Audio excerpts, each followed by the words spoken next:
episode number 95 of the NLSC Podcast. Yes, 95, inching closer and closer to that magic 100, and we'll see if we can do something special for then. But in the meantime, we have something very special for you today. I'm Andrew, with you as always, joined by Ben, also known as Arcane. Hey, everybody. And, well, I guess we can't really hide who the guest is this week, because you've probably read the news post by this point, so it's not kind of burying the lead, so to speak. But nevertheless, we do want to give a special introduction. Appearing on the podcast for the first time since episode number 37. Kevin Smith fans can rejoice at that one. I think I even mentioned that on episode number 37. But he is back to talk to us, and we're really pleased to have with us today our good friend, former NLSC staff member, current NBA 2K15 developer, the one and only Leftos. Okay, but what's special about the episode? You said there's something special about it. I mean, hi everyone. We hyped it up, and basically you can't actually talk about the game at all. So that's the. No, you actually. There are a few things that you can say. We're going to see if we can get you fired. It's coming out October 7th. It's going to be on the PS4, the PC, the Xbox One, the Xbox 360, and the PS3. And it has Kevin Durant on the cover, so thank you for having me, guys. So that's going to do it for episode number 95. Well, that's all we needed to know. What, no Atari? Some huge exclusives right there. Yeah. What about those poor Wii U fans? Moving right along, but no, it's great to have you back on the show, and a big thanks to 2K for letting you come on and promote the game and give us the information that we want to know. We definitely appreciate you having the time to come and talk to us, our good friend. Yeah, it's great. It's great to be back. I mean, I was telling you guys before we started recording, it's amazing to think that I've missed more podcasts than I've been on, considering we started back in summer of 2012 it was, right? It's already been over 2 years since we started. I remember I started in August, I think, and I made it up to episode 37, and then just 2K couldn't have me on this podcast anymore, so they decided to hire me just to silence me. And then it worked. Give them credit, it worked. I haven't been on the podcast ever since, but as a side effect of that, I got to working on NBA 2K, and I'd like to say.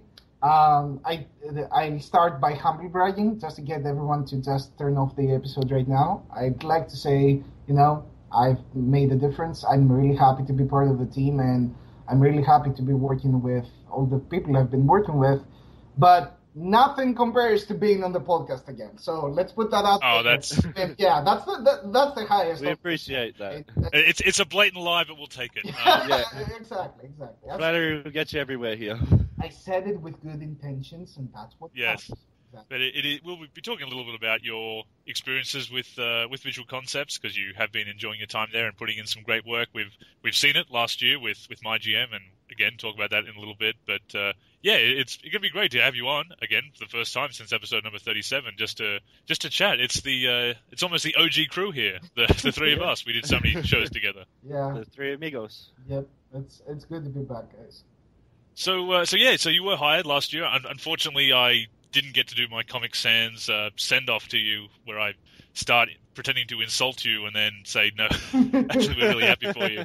There's my shot at Dan Gilbert. But just like LeBron, you are home. Yeah. So maybe before we get into the games, if you wanted to talk a little bit about your experiences, and do have a couple of questions about that as well. But so tell us, what's it like being on the other side of things in the gaming industry? It's weird. I mean, at first, I remember my interview and meeting Rob Jones for the first time. I was like, this is the guy that's on the videos of the game.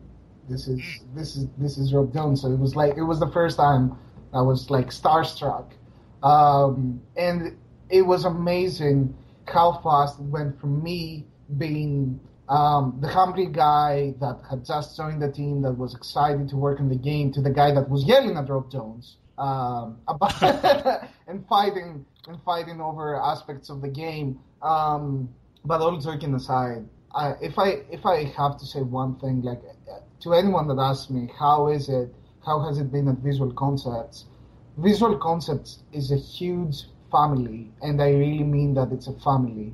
And even the worst days have been great days. Like, I was hired and started working in July of 2013, so I was right in the middle of crunching through both 2K14 Next Gen and Old Gen.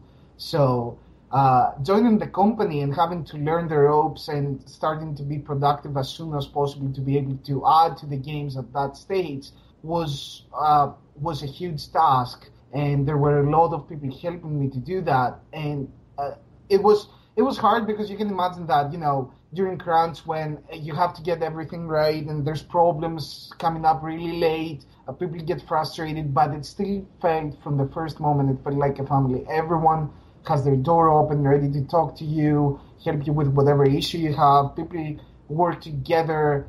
And the philosophy of Visual Concepts is a very horizontal hierarchy. Like, the moment I went there, first day, Eric Bennis, who you might know as one of the producers of the game, took me to lunch. And on the way to lunch, he asked me, okay, so what is one of the things that you wanted to work on before you came here? And I told him something, one of the many things that John and I had discussed in the Rabbit Hole Trials Evolution Let's Play that is on YouTube, like one of the things. And it's like, okay, that's the first thing you're working on. Like, that gives you the first indication that, and it continued being like that people with passion and skill can thrive in that, at Visual Concepts, because as long as you have great ideas and as long as you're willing to work hard on them until you get them in and you get them perfect, nobody's going to tell you no.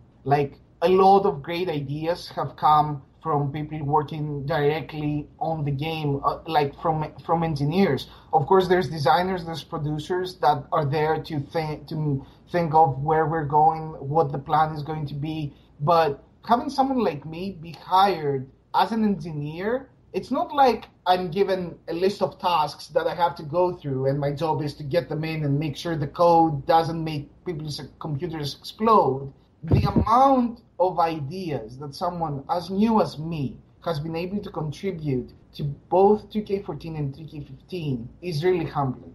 I haven't experienced any other company in the industry, so I don't really have a point of comparison. But it was amazing to me to be able to, from very early on, be in the design meetings, bring up my own features, and then sit down with people that have been at VC for more than 10 and 15 years, and just design them as full-blown features, and slowly put them in the game with the help of the producers and the designers and the front-end engineers that do our menus, and then other back-end engineers that were there to help me get my feet wet from the very first day. It's an amazing experience, and I think that I've asked people that are at VC that have been there for years and that have worked at other companies in the industry. All of them tell me the same thing. There is no place like it. And that's it's really special to hear and great. Obviously, we sent you off with our best wishes and hoping that you'd do this great work with the game, which we know you've been doing, and to know that you're actually enjoying it and that it's not one of these horror stories of the industry that you hear, like On the Trenches comic, made by the Penny Arcade guys. Yeah. You hear these horror stories from QA. Obviously, that's another department, but or the development team, and just going through the crunch and all that kind of stuff. That you're actually passionate about it and that you had that support from everyone is really special. But in fact, we did actually get a couple of questions from your colleagues that maybe you would care to answer. Okay. Dave, who's been answering questions with you, would really like us to ask, how are you able to grow your sexy beard, and is it real or not? That's under NDA. I cannot answer that. Actually, it's magic, so I couldn't even explain it even if I tried. So yeah, the answer is magic. So in other words, human growth hormones. Yeah, I can talk about that. I'm sorry. This is why MLB 2K no longer exists. Because of my beard? Wait, what? Also, Zar wants to know how working with him has greatly benefited your life and career.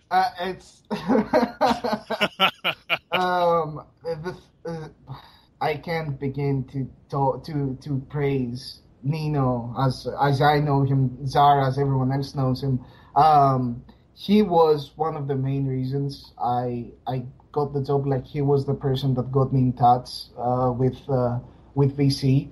And the first day, like, I wasn't expecting him to be at the office, and then one day, I don't even remember when I first met him, I hear his laugh.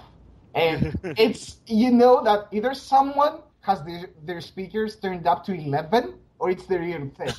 And then I walk around and I see this huge, tall guy in Rob Jones's office look eerily similar to that avatar that we're all used to. And I hear him laugh again. I'm like, this is him.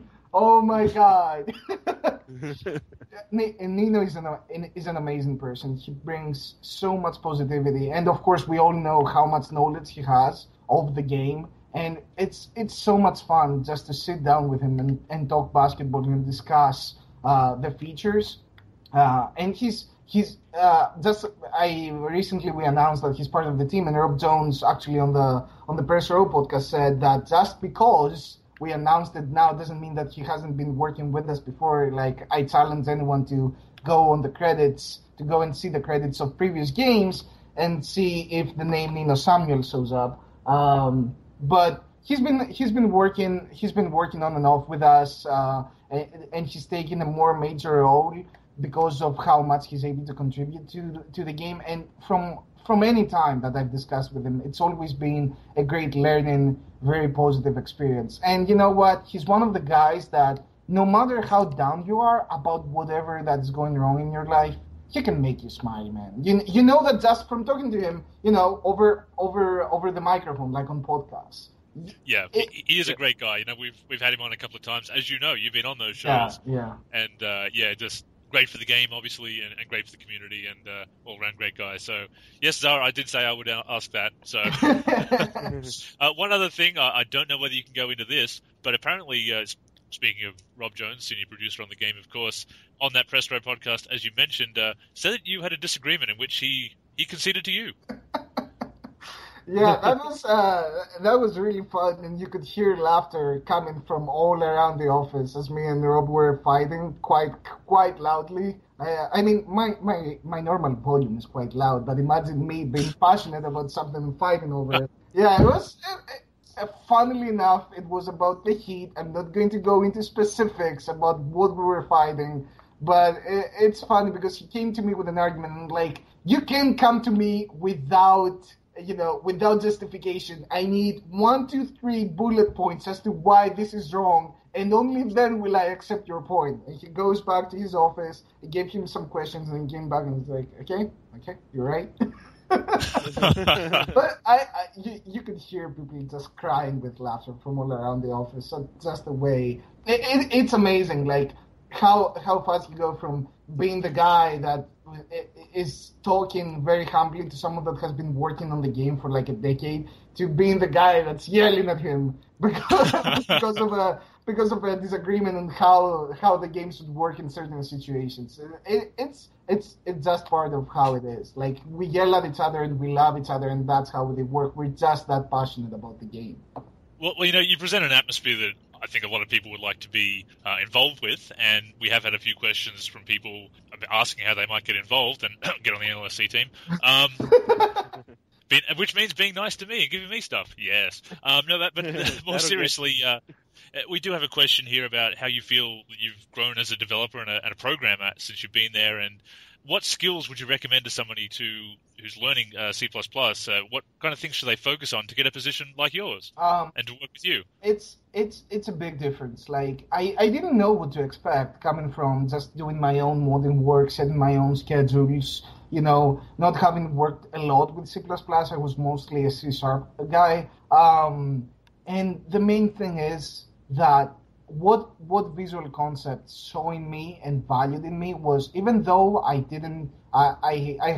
had been some years since I was experienced with C++, they saw the work ethic, they saw the passion, they saw how much work I had put into the tools, and that was enough. They were like, we're going to teach you what you need to know. We're not, it's not about knowing C++ specifically, although of course that helps because you're going to go through, the test. You should know how to code. But the main difference, I would say, is that When you're working with a small group or alone, it's easy to know every nook and cranny of the code you're working on. When you go and work on a code base that results in a game like NBA 2K that has so much stuff in it, like it has all the modes, it has all the AI, it has everything about the graphics, it's immense.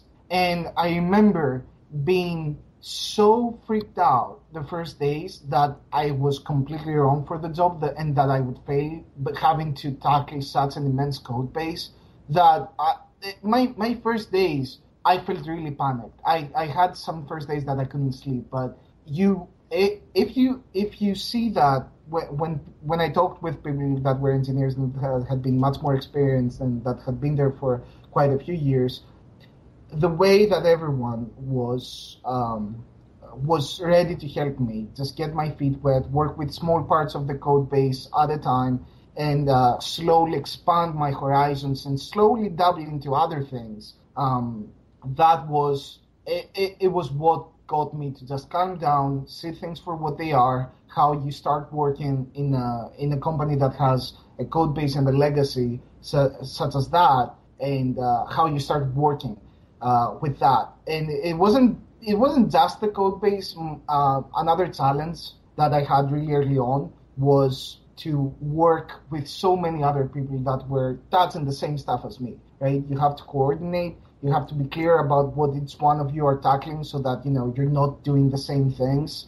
You have to know and understand each other's code. So whatever code I'm writing needs to be clean, needs to be well documented. Because for one, I'm working with others. Two, I'm not at the office 24/7, so when a problem arises, someone else will need to be able to understand my code and possibly fix some issue.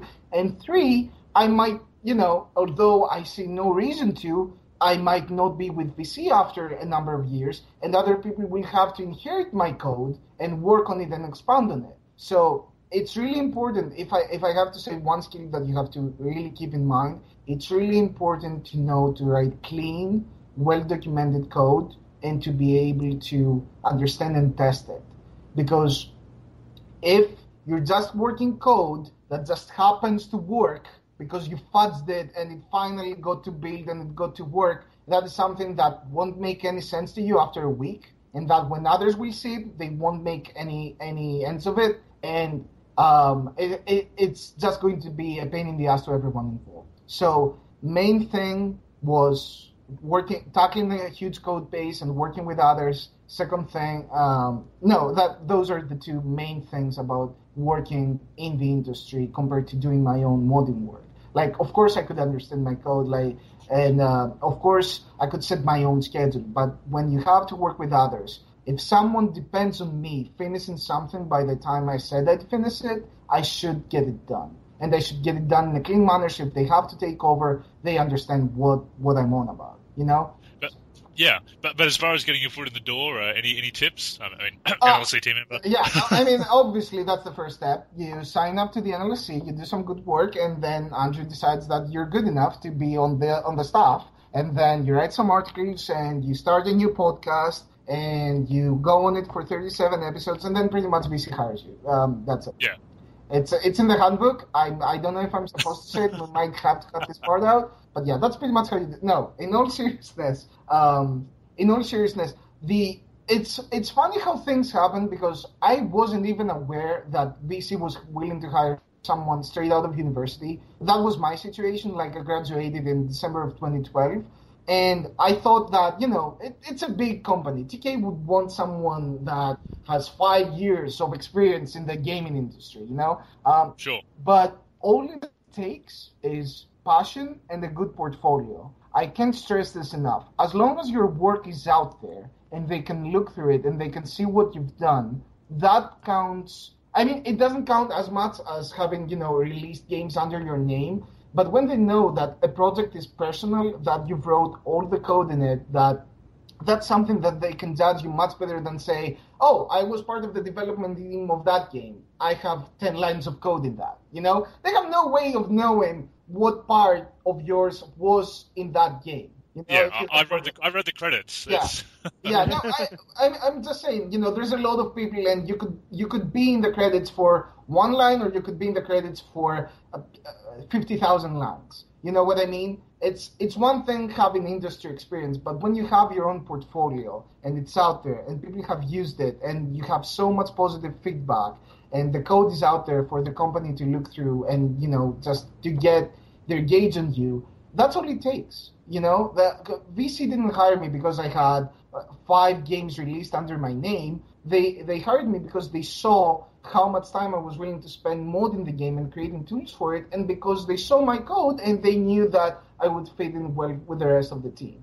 So, yeah, pretty much what I said a year ago on my farewell podcast still applies, is that if you're passionate about something, just work on it until your fingers bleed. Just keep working at it, and you're gonna impress people. That's all it takes. Do not expect to get the job to start working on something you're passionate about. Just start working on it in any way you can. NLSC is a great modding community. It cultivates a great culture, and it's what kept me there for so long, right? And because of the culture at the NLSC, I was able to find the passion to continue modding, and because of all the positive feedback and all the suggestions, I was able to keep growing my tools, and that's how I got noticed. So just be passionate, be willing to spend a lot of time on what you're passionate about. That's pretty much all it takes, and people just don't realize that.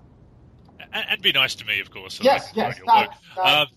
The most important of all. No, that's good to know, and I hope that anyone who is interested will take that on board and be able to dedicate themselves, as you did. Before, I have been hogging the mic because I admire the way you can do it. There's so many podcasts. No. I do want to throw it over to Ben shortly so that he can ask some questions, and of course we're going to get into the game itself. But while we are still talking about the industry and your experiences, and you've spoken already how you've really enjoyed your time at Visual Concepts, and that's fantastic. And great to hear that you're not soured on the whole thing, but on the industry. But just two-part question. What's something that's really surprised you? I guess you may have already answered that with the kind of the linear hierarchy, but what surprised you about working in the industry, and what's something that gamers, because of course you're a gamer yourself and you've come from our community, that perhaps we don't understand, because we can be a cynical lot and we don't necessarily know the ins and outs of game development. We think we do, but we don't necessarily do. So I guess what's been your biggest surprise, and what do gamers not understand? Yeah, I guess you said it, that my biggest surprise and the thing that I was expecting the least was having an impact so fast. I was expecting, as a novice engineer in the industry, and, someone that is hired to be an engineer, not to have so much of an impact. Maybe I could talk to a producer through an idea. Get the coffee, Leftos. Yeah. No, not that bad, but, just if I want to get one of my ideas in, I thought that I would have to go through a designer, sell them on it, or through a producer, and then maybe hopefully cross my fingers that they would go in a design meeting and say that, and Leftos also suggested that maybe we do this. And it was nothing like that. Like, having that very first interaction with Eric in his car, where he asked me, what do you want to work on? Okay, that's what you're working on. And then how that developed even further in me being in the design meetings and having so many of my ideas that I want to elaborate on, that made it into MyLEAGUE and MyGM. And of course, I don't want to underestimate, I don't want to sound braggy and underestimate the amount of ideas that came from other members of the team, which I'm going to actually mention. But sure, being able to, do so many things that I've been dreaming of doing ever since I got my hands on the game, ever since I started playing basketball franchises, and having so many things, being 2K15 just a year later, I was not expecting that. That was the biggest surprise, and that's the most humbling thing about my stint so far at Visual Concepts. As far as the thing that is most misunderstood about game developers, I would say people do not realize how much work goes into games when they don't want to see how much work has gone into a game if the game hasn't gone in the direction they're expecting. Like, most of the negative feedback I've gotten on NBA 2K15 so far hasn't been from people that were looking forward to association being expanded upon and MyGM being expanded upon. It has been from people that believe that the company isn't heading in the direction they want the company to go to, and that leads to people calling us lazy and telling us that we're wasting our time. And you can't just see it from that aspect. And the other thing that I love that Rob touched upon, I wasn't expecting him to touch upon that, it was that there was a thread on Operation Sports saying, 2K hired, Leftos and Czar and B. Edwards Roy and, and Scott O'Gallagher, and they're all going, they can't have that much of an impact. 2K is a huge company, they'll just become part of the machine. And it's funny when you say that, because what kind of machine are you talking about? You're talking about the machine that has been making basketball games for over a decade now, that has produced some of the best basketball games that have ever existed. You're talking about the machine that produced even your favorite game, which I bet, there's still people out there saying there hasn't been any NBA 2K like 2K11. Okay, I'm fine with that. That same machine was the machine that produced that game. That machine hasn't changed. Jeff Thomas and Greg Thomas are still at the helm of the company, and they're just as passionate as they have ever been. And I think 2K15 is really huge proof of the machine listening to the feedback and of the machine willing to go all out and just and hire the best people out there to be part of that team and to get 2K to new heights. Because why would you hire people that are completely sim-minded if all you want to do was to appease the casual crowd? Why would you hire someone that's so passionate about franchise and about association if all you want to do is just focus on my career and my team? People just see what they want to see, and they want to see 2K as a huge corporation, NBC as a huge corporation that only is in it to make money. And of course, making money is part of it, because money is what pays my salary, among other things. But the way we go about making money, the way that VC goes about making money, is by making great games. And I really think that 2K15 is a game that VC can take enormous amount of pride on, because it's everything we didn't have time to do last year, with a lot of polish, a lot of care, a lot of passion, and I think it caters equal parts, if not more. I believe that we were more sim-oriented this year than other years. It just felt like that, but at the same time, there have been parts to cater to the casual crowd as well, because you're looking to expand the audience. And one of the misunderstandings is that I saw someone actually address was, if they're trying to appease to the casual crowd, they're just going to go all arcade, right? And it's not that. You have to appease the casual crowd. You have to get new people in, so that first of all, they buy the game and you have more of an audience. Second of all, that's how you drag new people into the game. And then, if they love the game, they'll want to play it realistically. They'll want to play it as it was intended, But there needs to be a stepping stone. There needs to be an entry point into basketball games, and basketball games can be really complex. It's not like we don't have FIFA's button scheme where it's just the pass and the shoot button can be the same. Like, it has this really funny feature, the one button scheme. We don't have that. We could do it, but basketball can be a really complex sport, and trying to balance getting new people into it while still developing the sim perspective and making it as complex as possible for people that want that complexity and control is really a fine line. But I really feel that 2K15 will prove that we're walking that fine line just fine.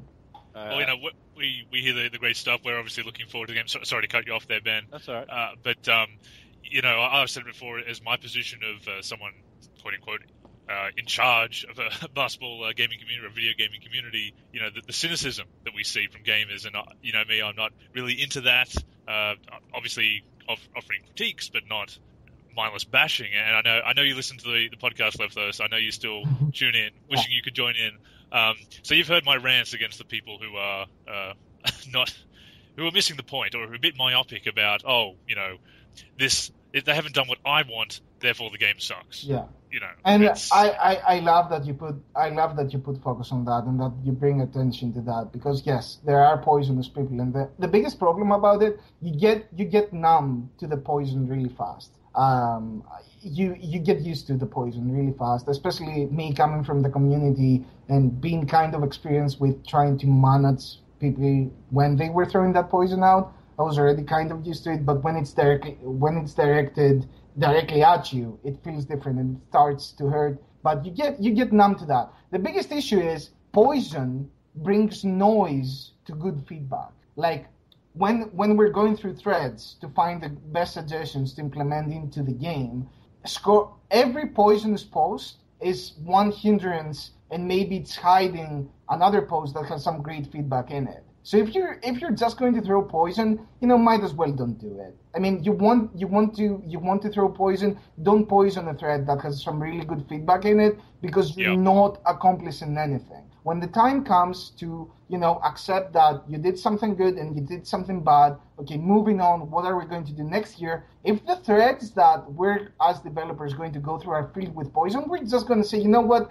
screw this. There's no point. This thread is just full of poison. We're not going to find any good ideas in there. And the couple of people that had really taken the time to elaborate on what they want to see in the game, played the game for a lot of hours, had valid criticisms and constructive criticism on certain things, those posts will get lost. So you're not doing anyone any favor. You're going to hurt the developers' feelings. And that doesn't accomplish anything. They think that developers see that as just a day job, and then that they go home and they bathe in bags of money and they don't think about the game at all. Look, I care about the game, and there's a lot of people at VC that care about the game as much as anybody, that played every night once it comes out, that played every day at work, and they want it to be great. Every time something breaks, it hurts us as much and even more as it hurts the consumers, because it's our baby and our baby has something wrong with it, and the constructive criticism is what's going to help us make it better. The poison is not helping anyone. Yeah, and it's something that I feel, I guess, have to a certain extent, grow up and realize. But nevertheless, I have been talking for a while. I do want to throw the mic over to Ben to get some of his questions before we move on to the game stuff. We have a lot of questions from the community and, of course, our own brilliant minds. But Ben, there's Leftos. Have at him. Sweet. All right. I've been interested in wanting to apply for a studio for a while. Yep. What do you think are some things that could help me better my chances of it? I mean, I talked about from the engineering aspect, and you, Ben, and other people have been querying about, I'm more of an artist. I'm more to contribute to the artistic part of things. What do I do? And from knowing as much as I know about how things work, it's all about the portfolio. It's all about showing a passion and showing that you can do good work, that you're passionate about your work, and that you are willing to work a lot. Because our artists, like, you've seen screenshots of the new menus, and I cannot underestimate how much work it has been for our artists to say that, okay, 2K14's menus were one of the bad things about the game. Like, we all conceded that, okay, we had to get the menus done because we had to get the game done that, was next gen, our entry into the next generation or the current generation, but now it's time. We have a cycle sorted, but we want to make the most of it and want our menus to look great. So I cannot underestimate the work that the artists did, and every one of the artists that participated in the design of the game and the implementation of the game all had a big passion and a lot of will to work and work hard. So I think, if getting into the industry so that you can add things to your CV, if that seems hard to do because everyone is asking for experience, I know for a fact that having a strong portfolio and just working on the game, working on what you're passionate about, and it just so happens that you're passionate with basketball, Ben, Yep. So just so happens, those two things alone should be more than enough to impress some eyes and, more than one studio. I think that's the starting point. Yep. All right. And could I possibly use you as a reference? Yeah, well, of course. I've seen your work. I really like it, and I know I'm not the only one that put vibes for you. Although, thanks for putting me on the spot on the podcast, and I remember that this time of year. Well, I had to grill you about something, so... Yeah. Okay, cut that out. I never promised that. As long as it's not in the released episode, I never promised anything to it. Don't worry, I'll make sure I get a copy of the raw unedited one. Yeah, What so... the hell was that? So I just realized my Detroit Piston car fell off my desk. I don't know, is that some omen or sign? No comment. Look, we're going. Well, hey, since we brought up the Pistons, do you want to reminisce about Chauncey Billups? I thought we were going to do that at the last part of the podcast. We can do that at the last part. Yeah, but since we brought it up, Chauncey Billups said that he felt it was time to retire. And I know for a fact that every Pistons fan has only the fondest memories. I mean, yeah, we got him for another stint and he didn't end up playing any games at all. But, like a couple of games. But I know that every Pistons fan has the fondest of memories from the good years of the Pistons, the championship years, the years where Chauncey Billups was All-NBA, the 5 straight years that he was an All-Star. Great guy, great leader. I know that even if he couldn't contribute on the court, he's a guy that you can always rely on to mentor your players off the court. A great personality and just I think one of the best players that have been through the Pistons. Does he deserve Hall of Fame? I don't know. I'm not sure whether he's at the line. He's borderline Hall of Fame. Even if his achievements and his awards aren't as many as other people have achieved, I think he, as a player and as a character, he adds up to so much that I would love for him to make Hall of Fame. Should the Pistons retire his jersey? I don't think that's even a question. Yeah. Okay. And you actually got to meet Drummond. I wish I haven't gotten to meet him yet. I did get a jersey signed. I will say that, so I'm immensely thankful for that. Rob Jones took care of that for me. He retweeted you, I believe. Yeah, he did. He did retweet me. We got. I helped in getting him to release some locker codes, and people went crazy about that, both good and bad. Some of the tweets that were going his way right after he released the locker code were amazing. I remember he even posted a tweet saying, people, I'm glad for those of you that are happy, but it's just a game. I'm getting some good reactions over here. It's amazing. I mean, I say that I'm trying every time I see people be hatefully, I want to say, or poisonous. It's out of passion for the game. So I'm trying, to see it from the best light, even when that happens. But you have to take things into perspective. It's a game, and I hope you enjoy it. But you can't throw hate tweets and hate messages at Andre Drummond because he released a code and you didn't enter it in time. It's things like that. You can't say it, but I'm in a position where I can. So, leave it to me. The Friday Five things fans just need to shut the hell up. Yep, perfect. Or Dumb Mondays, if I'm standing in for John at the moment. But, yes, anything else, Ben, or shall we start talking about this game that's coming out? For me, the questions that I had were more relating to the game at this stage. So, yeah, I'm happy to go on to the next one. Excellent. Well, perhaps we can return to some of the other fun experiences towards the end. I know this is going to be a 6-hour podcast with the three of us on it. Now you're taking 2 weeks off, Exactly, Maybe this is 1996. I'm doing your work for you. We'll release this in parts. You did it for me in the forum. Yeah. You already did my work for me in the forum when you posted all the stuff from Operation Sports, so I could recap it. So it's. I'm fine. See, I'm lazy. Just ask the people waiting for roster updates. But and me with my jersey updates. Yeah, but in any case, we've got you on. We have a bunch of questions. I'm not sure if you'll be able to answer some of them because they might be out of your department. We're trying to get people focused on MyGM and MyLEAGUE, but we'll see if we can filter out and we'll see how we go with them. But I guess the first thing to ask is, because some people are kind of confused about why there's the two modes in the game, and I know you guys have explained it in various blogs and social media posts and whatever, but for the benefit of people who were elected to lead, not to read, what can you tell us why? If you can tell us a bit more about the difference between the two and why there is the two in the game.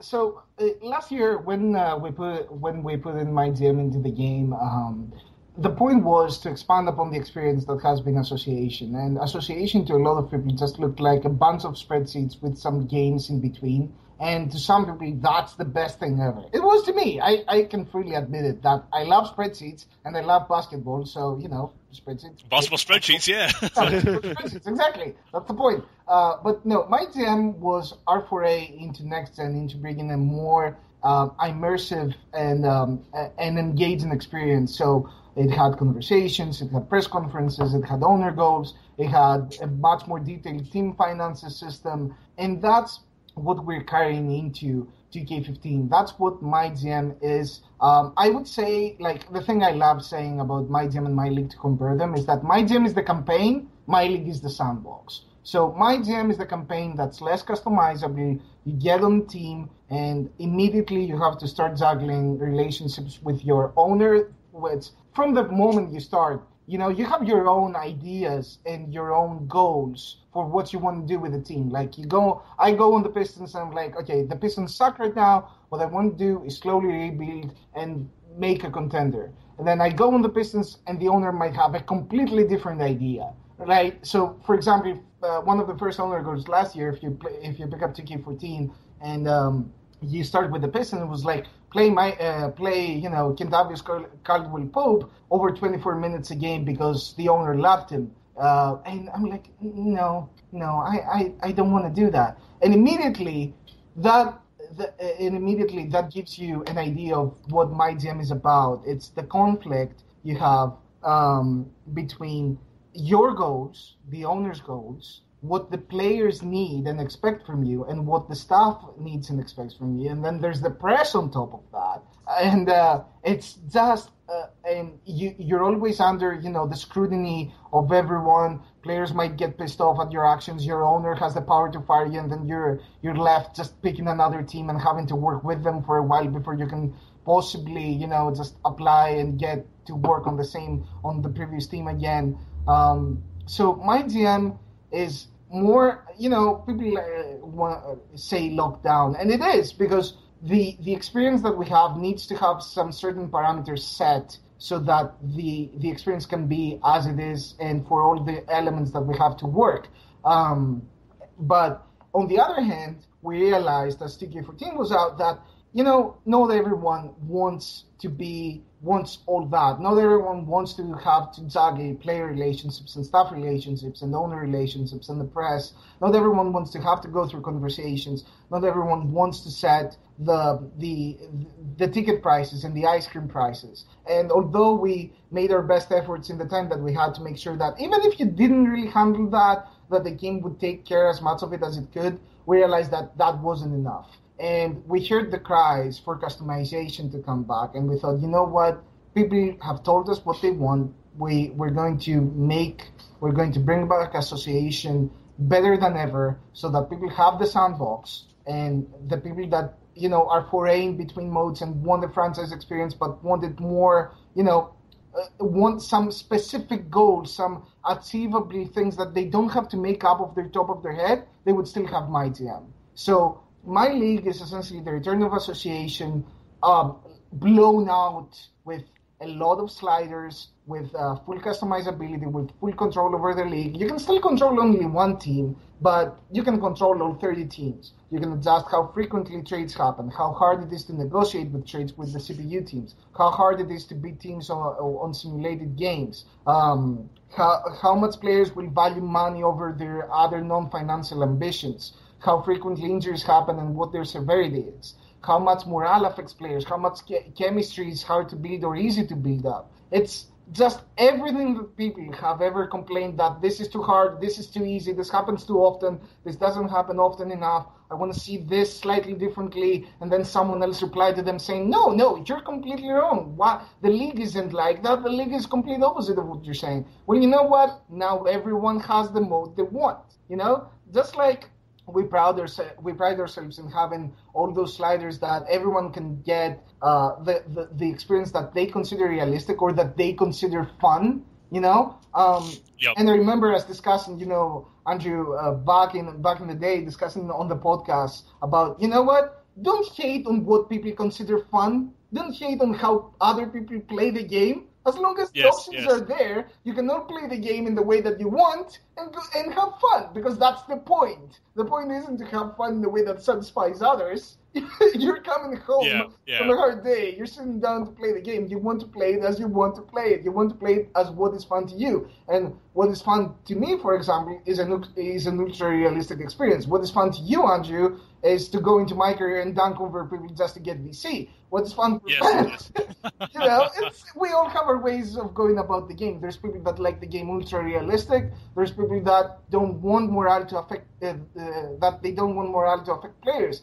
They don't want, they think that chemistry is too easy to build and just goes to 100% all the time, and they want to make it a bit harder. They want more trades or less trades, It's the customizable experience so that we can give everyone just what the gameplay team has been giving everyone, a completely customizable experience so that everyone can enjoy the game. At the same time, as I said, if all that customization is a bit over your head and you want an experience tailored just like a campaign, so that you pick your team, there's your goals, they're tangible, some of them will be easier, some of them will be harder. You want to be able to talk to your players and fight with them on issues. You want to, you want the press to remember some hard balls that they threw you that you answered well, or, some easy answers that you gave them and you want them to pin you in the corner. That's all in MyGM. So, even though the core feature set and all the improvements that we did to the backbone of franchise are there in both modes, they're vastly different experiences. So they all have their merits, and, I invite everyone that has been a fan of Association to try both. Yeah, I mean, I'm looking forward to it. And the other thing that, again, I mentioned this in episode 94 that went out last week. It's really need to give you guys credit for listening to the controversy with virtual currency last year and saying, we hear you guys, let's make this fairer and change things up a bit, because that was an issue for a lot of people, myself included. And to hear that you've addressed that, it's, again, shows that you actually give a damn about the consumer and making the game as good as possible. Yeah, to clarify on what is happening with VC and the franchise modes exactly, first of all, going into a game, if you play it from start to finish, independent of the quarter length, you're going to still earn VC. So, there is a point to spending your time playing the games on the sticks if that's your thing. But neither in MyGM nor in MyLEAGUE is VC required at any point. MyLEAGUE doesn't have anything relating to VC in any part of the mode. MyGM has things, you can accelerate your progress. We have a new progression system that is based on levels and XP. XP is unique to MyGM, so there's no, transferring it from other modes or using it in other modes. It's kind of like the My Team points. So as you go about and you win games or lose games or trade a player or one of your players wins an award or one of the coaches wins an award, you will get XP. You don't have to be on the sticks anymore, which was one of the main points of contention one of the main issues that people had with 2K14 and MyGM, that you had to play the games to earn VC to unlock features. So now anything you do, be it you play the game or simulate the game, it's going to earn you XP. No features will require any XP. All you're going to unlock as you gain XP and gain levels, which is the RPG element of it, is that now that you're more experienced with the mode, certain aspects of the mode become easier. So negotiations with other GMs can become easier. Players respect you more because of your experience. So, they'll be happier that you're handling the team, so their morale will be higher than usual. You might get the ability to finally buy some facilities and have souvenir kiosks instead of just being able to sell ice cream and hats. It's little things, and even if you feel like, oh, I like morale as it is, I think the player morale is challenging enough, but you're forcing me to upgrade and to get this player morale upgrade. I don't want it. It makes the game too easy. Well, we did think of that, so any of the individual upgrades that are available in MyGM this year can be individually turned off. So if you think that, okay, I want the souvenir kiosks because I want to sell souvenirs and I want to manage the prices and make some profit off of that, but I don't want trade negotiations to be easier, you can do that.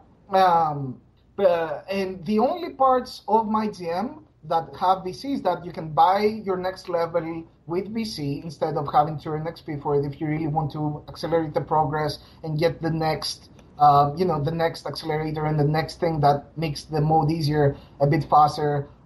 You can use VC to purchase persuasive bids. If you really want to make a trade happen and the other GM just won't take your offer, you can use your VC to buy that persuasive bids if it's available to force the trade. But it's only for things for people that feel the mode is too hard and just want to make it a bit easier. But we have made a point of making sure that nothing you would ever need to play the game. No features are locked behind VC, and you would never need to use VC. If you want to, just like other games, if you want to get that nicer car faster, you can use that currency to get it. So if you want to use that thing that lowers the difficulty of the mode in this certain aspect a bit faster, you can use VC to get it. But totally not necessary in any aspect of the franchise, and the backbone of it has been completely disconnected. So yeah, I think that's one of the major points that, we heard what people were complaining about. We heard the aspect that they didn't appreciate in MyGM, and we really wanted people to love MyGM. Like, it hurt us as much as it hurt others, as I said, to see people not being able to enjoy certain parts of the mode because of that. So we thought, you know what, we're going to do what's best for people to enjoy it at its fullest and still be able to earn some VC if they want to take it into other modes because they're spending enough time in it. So, might as well give them a bit to spend in my career or my team if they want to. Absolutely, that's awesome. Over to Ben for a new question. Okay, this question is from Big Kev OG. He asks, can we switch up plays in different playbooks and save for MyLEAGUE? You can edit the playbooks, and I think that Czar mentioned that they have improved the interface for using plays and editing plays. I'm not really familiar with that, so I don't want to make any promises. But as far as I know, Czar he really uses that aspect of the modes. So I know that some improvements have been made in the way you edit and use plays. I'm not really sure, so I don't want to make any promises, but I can come back with that after the podcast as I find out more. Okay. Can I just say that before we go into questions, I was thinking of there are a few things that we have brought up through the MyLEAGUE interview at OS and the MyGM article at Game Informer. There are some things that I'd like to touch on before we go into the questions, if you guys don't mind. Sure. Yeah. It is. So there are a few things that I'm really proud of and that I don't think have been mentioned enough. So far, so I thought, might as well just mention them on the podcast and expand a bit upon them. First of all, the coach game plan. I was listening to the episode 94, Andrew, and you said, it's pretty much a replacement for Total Sim Control.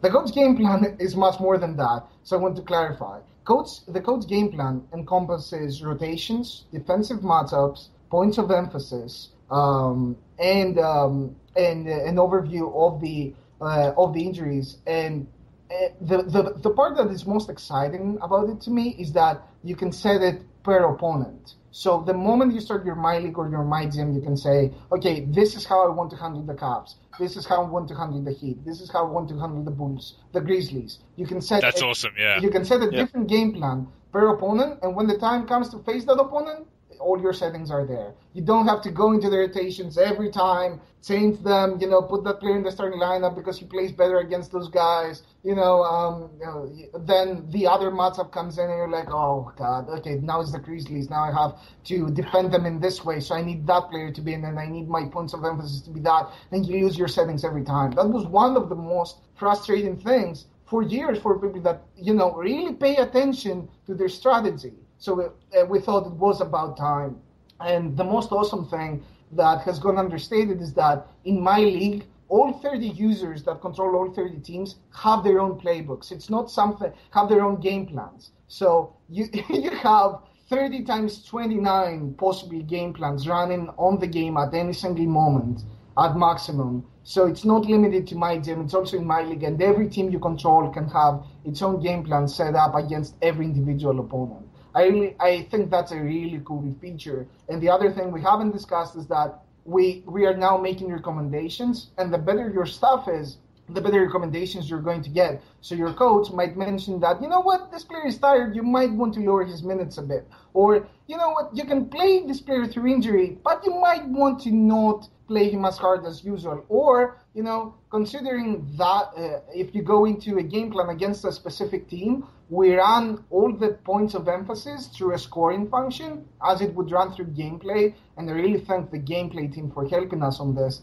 And we will make recommendations as to what the best PoE is, the best point of emphasis is for you to go into the game with. So I think, it's the control that we've offered to users that really want to be strategic about how they go about things is immense. And just to not freak out our more casual users, of course, if you don't want to have this much control, there's always the all other teams game plan, which, just works for any team that you don't have a specific game plan for. So if you want to have one game plan for all 29 teams because you're not that experienced with the game, or, you don't pay that much attention to that stuff, you can always do that. So, yeah, that's the coach's game plan. That's the first thing. The second thing I want to mention, I'm going to leave for last the one thing that has gone most understated, which is one of the most exciting features for this year, just to pique your interest and to get people skipping ahead with their, until they find that juicy segment. But before we go into that, I want to mention scouting. Scouting was completely revamped. One of the things that we discussed immediately as soon as we went into 2K15 design meetings was, scouting isn't really fun. It's just something that happens throughout the year, and there's no reason for the user to pay any attention to it. The draft comes, and there's the overall ratings, and there you go, you pick the guy, that's it. So one of the things that we spent months on making the feature was prospect scouting. So first of all, we expanded our draft classes. For people that have been customizing them, they know that they have always been 80 players. 60 of them make the draft, 20 players are cut. We've gone up to 150 players. So 60 players make the cut, 90 players don't. And throughout the year, we simulate college stats and school stats for all the players, be it, on the US-based or international, so you can track their stats. There's a lot of storylines that will make unpredictable things happen throughout the year. So, for example, there's a player that has great fundamentals, and that shows, but he lacks in athleticism.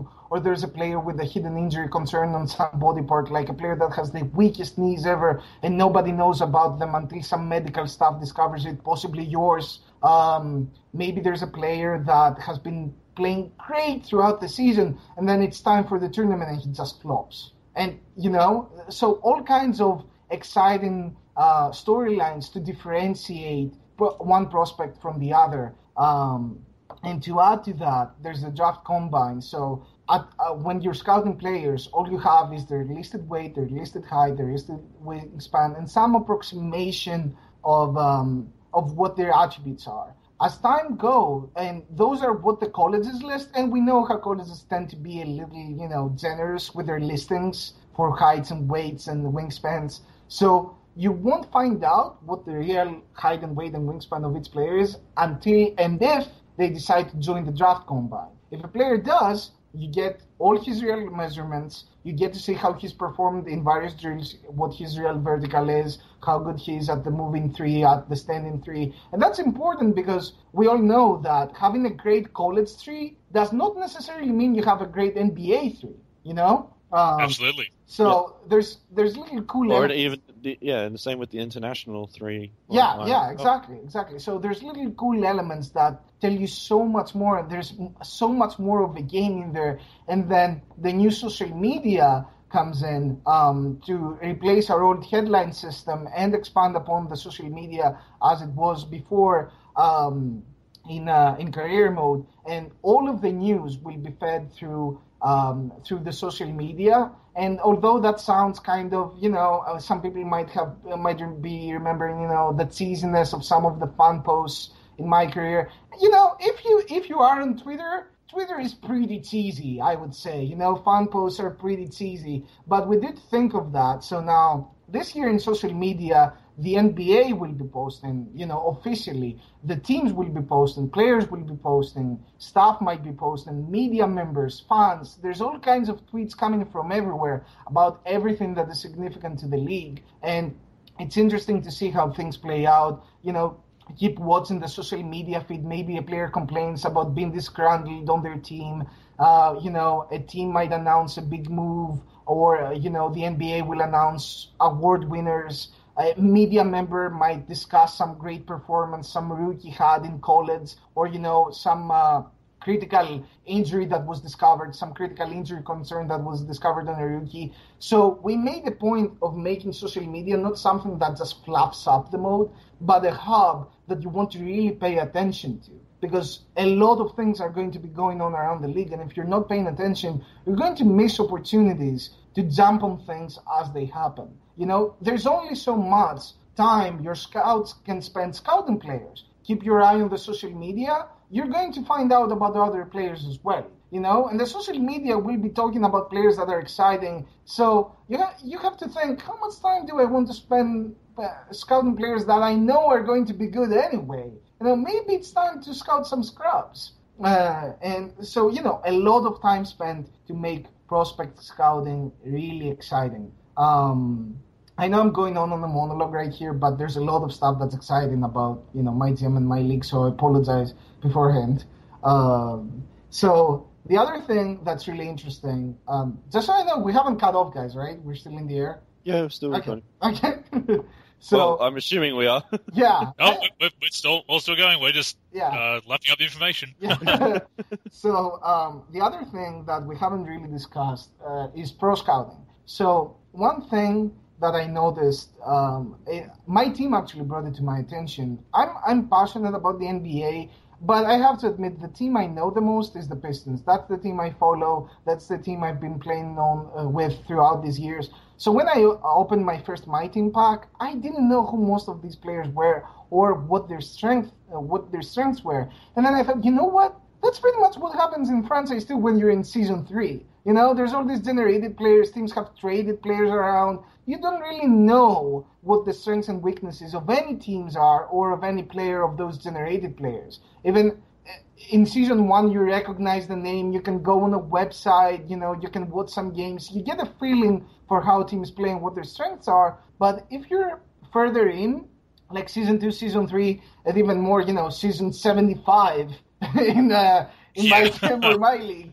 the league has completely transformed into a completely different beast, something that is a complete unknown. So we wanted to allow users to have the same knowledge about the league that they have about the real league. So we introduced the Pro Scouting feature, which essentially breaks down players and teams into strengths and weaknesses. We have 14 different categories that we display. As we give them a grade, we'll tell you the strengths and weaknesses, we'll pit teams and players against each other, the strengths of one team against the weaknesses of another team. So you'll see, for example, this team is great in their offensive IQ. How good is the other team at their defensive IQ? Because there's not much point in pitting offensive IQ against offensive IQ, nor is there a point in pitting, the playmaking of one team against the playmaking of the other. So we compare the playmaking of one team against the steals and the defensive IQ of the other team, So we try to make it contextual, and we try to keep you in the loop about any team and about any player. And I know it's been missing for years, but now that you can actually compare teams and players, you don't have to go into every team individually, note down what their grades are, or, for the players the same, I want to see, am I going to trade for this guy or that other guy? You have to bring up every player, compare their letter grades. That all is unnecessary now. You can use pro scouting, compare those two players, and see an immediate overview of what the strengths of one guy are, the strengths of the other guy are. Better prepare for your opponents, and better prepare for who to pick up in a trade or, in free agency. That stuff sounds eerily like NBA stats tracking. Yeah, you could say that. You could say that this was, an influence and an inspiration. I'm really glad the feature made it in the game and has a really cool interface too.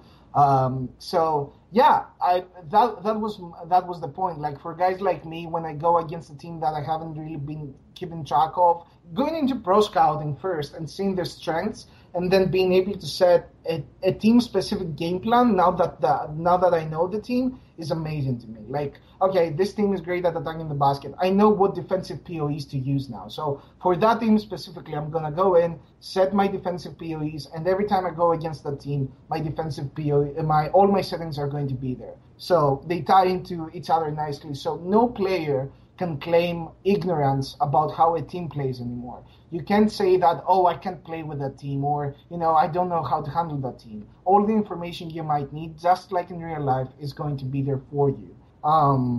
So that's pro scouting. I'm trying to think.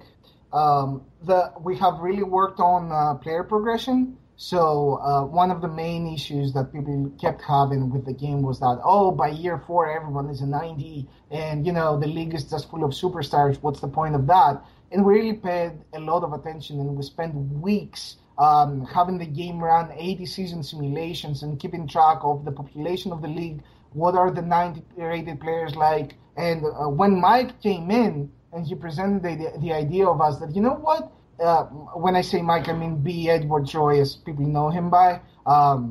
He's working on the rosters now for us. And when he presented the idea that only a few select players should be complete superstars and should be over 90, that made us rethink our whole concept of how, player progression should work. So we paid a lot of attention to make sure the population over 90 remains a few select players. We tuned a lot the generation of generational players. So, that one in a generation player, the LeBrons and the Durants, they will come in once every few years and take the league by storm, and will develop to be 97s and 96s and 98s and 99s. How many of them come into the league and how often they come along. We've paid a lot of attention into team building. A lot of issues were there with the team stacking positions, like having 6 point guards, because that's the best player that was available in free agency. There's no more of that. Teams will strive for balanced lineups. Of course, they won't be perfect, because if they were perfect, they couldn't replicate all the moves that the Pistons have been making over the years. So, yep. We have paid a lot of attention in making sure there were two main things about that. First of all, eliminate the position stacking and make sure that teams won't try to get like 3 superstars at point guard, because that will also cause chemistry issues. All 3 point guards will want playing time, and that just isn't possible. So I remember it was at 2K12 or 2K13 where Chris Paul would always end up on the Cavs with Larry. It's things like that. We paid a lot of attention into that. And the other thing is, we're using the categories that Pro Scouting uses to break down players and teams, and we use that to determine team strengths and weaknesses, and what each player can offer to the team. So if a team has a huge need for 3-point shooting, those are the players they're going to value the most. Then again, I was working with one of the most experienced franchise guys, and he was telling me, you know what, that sounds good, that sounds great, but wouldn't that make every team average? Like, wouldn't every team just average out by looking to fill in all the blanks? And he was right. So we made sure that teams not only take into account their needs, but they also take into account the coaching style. So coaches have distinct personalities, have distinct preferences as to what what kind of players they prefer, and what kind of style they want the team to play. So even if a team is really bad at 3-point scoring, if the coach's mentality is we attack and we attack hard and we do that from 10 feet inside, that they won't be paying as much attention to 3-point shooters. So we've tried to pay a lot of attention into, what moves the teams are making, why they're making them, and to make sure they actually try to create balanced rosters that reflect the coach's personality and that, just make them really strong in what they want to be strong. Sorry to cut you off. You mentioned player progression and development, which is great to hear that that's been tweaked. I know we're going to get to questions in a little bit, but this is kind of related to that. We did have someone ask, and unfortunately I didn't write down who asked what. I've just got a list of questions here, but there is a question about how veteran players decline when they get to the downside of their career, whether their skills and awareness ratings stay the same, because obviously shooters can still shoot, and people who have basketball savvy still keep that IQ, but their athletic attributes are what decline. Yep. So has there been any reworking of that where... especially after a lot of injuries. Sorry, I wanted to... that too.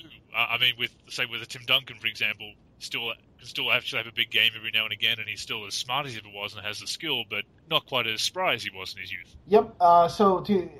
And the answer is yes. We have paid a lot of attention into the progression curves, and we've broken down attributes into 3 main categories: fundamental, tactical, and conditioning attributes. So a player peaks in their knowledge of the game late. As they become older, they know more and more about the game. They get more and more experience. So the peak for tactical attributes is much later in a player's career than the athletic attributes, which you can only develop up to a certain age, and then they start declining. And that I say that, sounding so smart about that was actually one of the first things that Scott O'Gallagher contributed to the team, because in one of his first days, I'm like, okay, we have a guy that has professional basketball experience. I want to sit down with him and talk about progression and how he trains,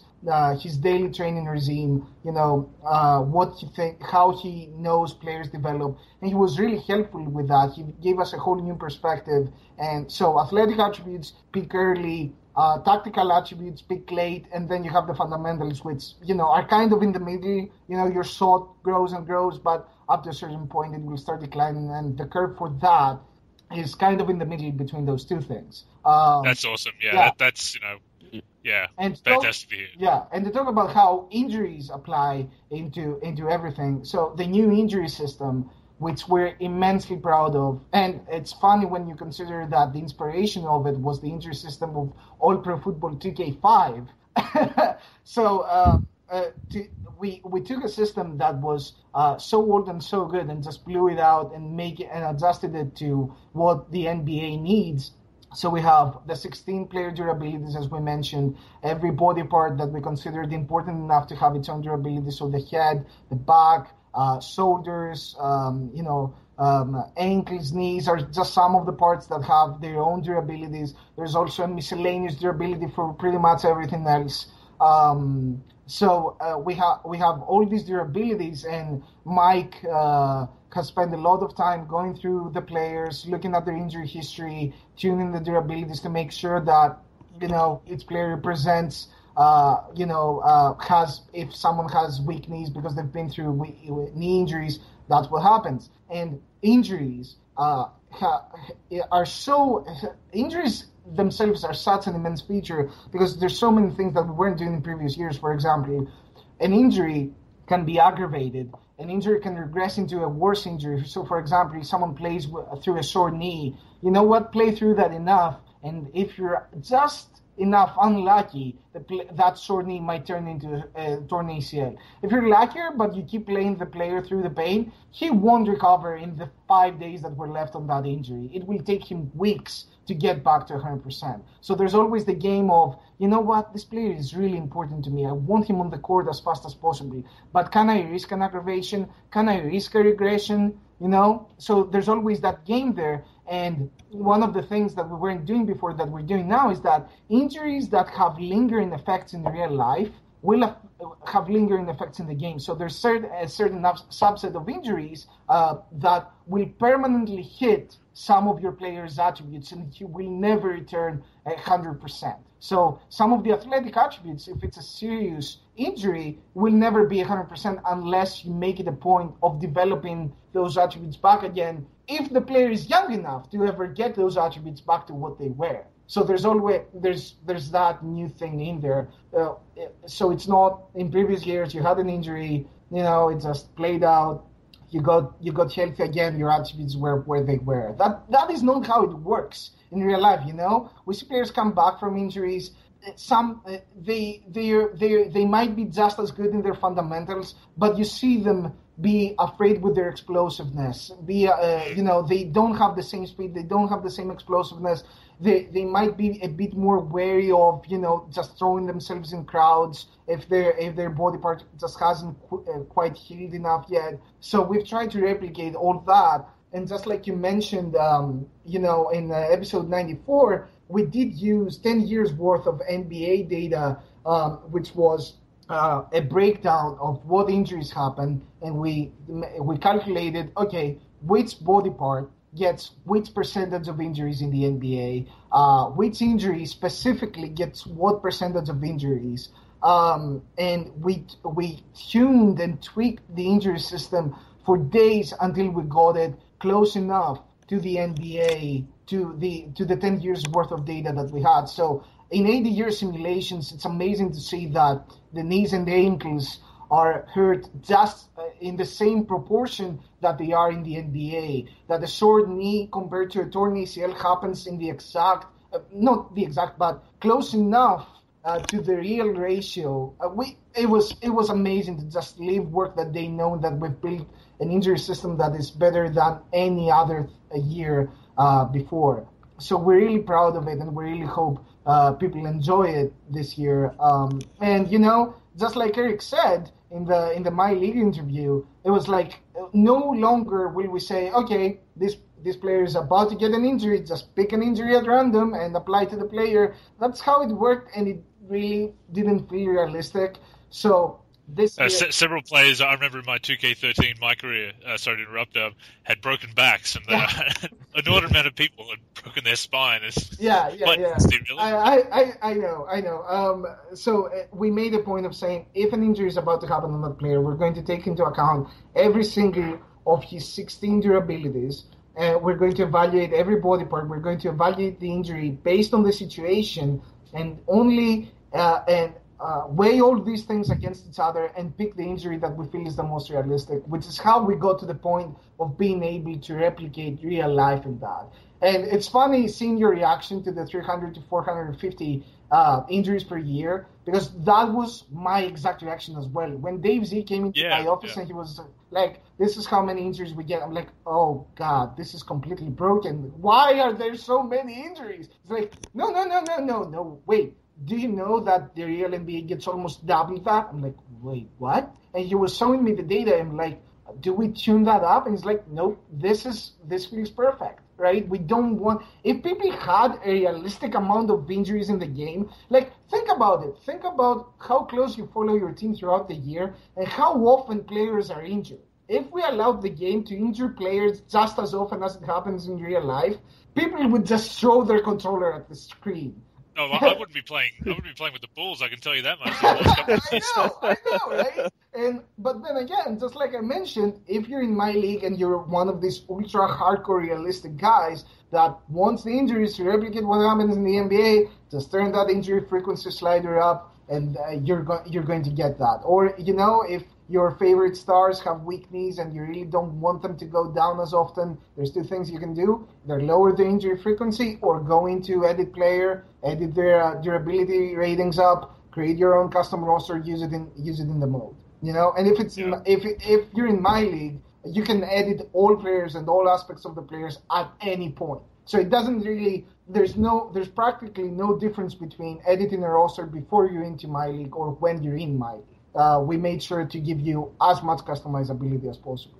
So That's the. We're down the rabbit hole. We're down the rabbit hole, and I'm loving what I'm hearing. I know, right? It's the Trials Let's Play, but instead of saying what I want to do, it's like, here's all the things we've already done. This is what I've done. Yeah, that's fantastic. I mean, I'm not trying to toot out our horn here, but I'm so proud to be working with the people I've been working over the past year and making all these improvements to franchise, and I really think it speaks it speaks volumes to how much we wanted to work on the stuff that our user base loves and wanted to see improved, and the features they wanted to see for years. Like, it's amazing going on forums and saying, was anything from my wish list not implemented this year? You don't get that every year. It was an amazing feeling seeing the reaction. And here's one thing that hasn't been focused upon, and I think a lot of people not at the NLSC nor at the Operation Sports have caught on to. One of the things that I'm most proud of as an accomplishment for all of us from the franchise team this year is the in-season training. So if you remember how it was in the previous generation, if you've ever used weekly training in an association, it was like, okay, I'm going to train my players on outside shooting, and they're going to get a +3 boost for the next 3 days in 3 points and mid-range scoring, which it's a fine gamey mechanic. It's a game, so you have to walk the balance of, how realistic do you want to make it, and put in some gamey stuff in there for, not to make it ultra realistic, which is a thing, by the way. So yeah, it was fine as a gaming mechanic, but we really wanted to, to differentiate TK15 in one more way. So I had that situation where I was with the Pistons, and that the main deficiency the Pistons have had for years is at point guard. So I started going crazy and trading and drafting point guards like there was no tomorrow. And then I realized, I've screwed up. There's way too many pass-first point guards on my team. I don't have a need for as many of them as I do. So in previous versions of the game, in previous iterations of the game, all you would have been able to do is to just trade the guy, draft a different player, waive him, whatever. This year, we have a completely new and really detailed in-season training system that allows you to develop any player in any way you want. So it has each day in the season that is not a game day is a potential practice day or rest day. You can control them individually, or you can allow the CPU to set them up for you. Then for the team and for each individual player, you can choose how much you're going to focus on physical attributes, how much you're going to focus on tactics, how much you're going to focus on fundamentals. So if you have a player that is young and you want to develop his speed and his strength while he's young, and while those things actually develop, you can focus on that for that particular guy. Or you can say, my whole team could stand to benefit from focusing on physical attributes. So you have the team level, which you set up the training for the whole team, and then you can go into each player individually and say, I want this player to train slightly differently, or I want this player to train completely differently. And so we have you have a slider for each one of the fundamentals, tactics, and physicals. Then besides the slider, there's a point of focus. So you can go into fundamentals and say, this player could really benefit from working on his 3-point scoring. And you can say that, okay, for the next 2 months, this player is going to be working on that, even though most of the team is focusing on attacking the basket, or even though most of the team is doing a balanced regime of fundamentals training. I want this guy to focus on 3-point shooting. And if that is too specific, just like we were discussing, the positions and player types and the new overall formula. So I don't want to go into length about that. But given that we have the positions and the player types, what training offers you is the player's overall in its player type for his position and other positions. So if I have a playmaking point guard, but I really think he could stand to be an outside scoring point guard, I can just pick that player type, and he's going to start developing towards what's important for that. And so you can develop your players, and that's especially important with players that you have just drafted, because you can mold them in any way you want, which I think is huge. Not having to just rely on what happens in the off-season, the automatic progression, which is still there, but being able to mold your team into what you envision of each player. And of course, players will have their own ideas as to what kind of players they want to become. So if a player disagrees with the approach you have taken to his training, either you're training him too hard or you're not training him enough, or the player you're using for him doesn't really match what he wants to be, they will come to you. They will come to you and they will complain. And that's where, in MyGM at least, they will come to you and they will complain. And that's where, I feel MyGM is really engaging in balancing what you envision compared to what everyone that is part of your team envisions and wants. So it really is, like you said, moving away from spreadsheets mixed with gameplay to a real experience, a reality. Yep, really. Yep, that's exactly our point. And we realized that, the MyGM kind of experience wasn't for everyone, so we're offering everything that I said up to this point in both MyLEAGUE and MyGM. In-season training is also in both modes. You get to develop all 30 teams if you want, if that's your stick. Fine. All 30 teams have training, and you can set them up and develop individual players however you want. And you have to keep paying attention because besides progressing through the season, players that are older will also regress. So here comes the game of, that player is older, so he's regressing really fast in his physical attributes. So I know that the only attributes I can really develop at this stage of his career are his fundamentals and his tactics. So do I focus on what I can actually improve and just, let his speed slide because life is life, he's getting old, arthritis is a thing, and let his speed and strength drop? Or do I focus more into maintaining his speed and strength at where they are at the cost of not having him develop in other attributes? So each player becomes a unique experience. It's not something, things don't just happen around you with you not having any control over them. Each player and each staff member is a unique experience. And that's why I'm really proud to have an in-season training, because it really allows every user to approach a team in a very unique manner.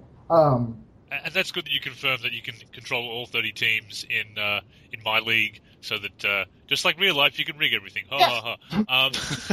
But people have been interested in that, and of course, the ability to take the EuroLeague and Classic teams as well into that mode. So Classic teams were allowed in MyGM and MyLEAGUE last year, and they are still quite popular, I have to say.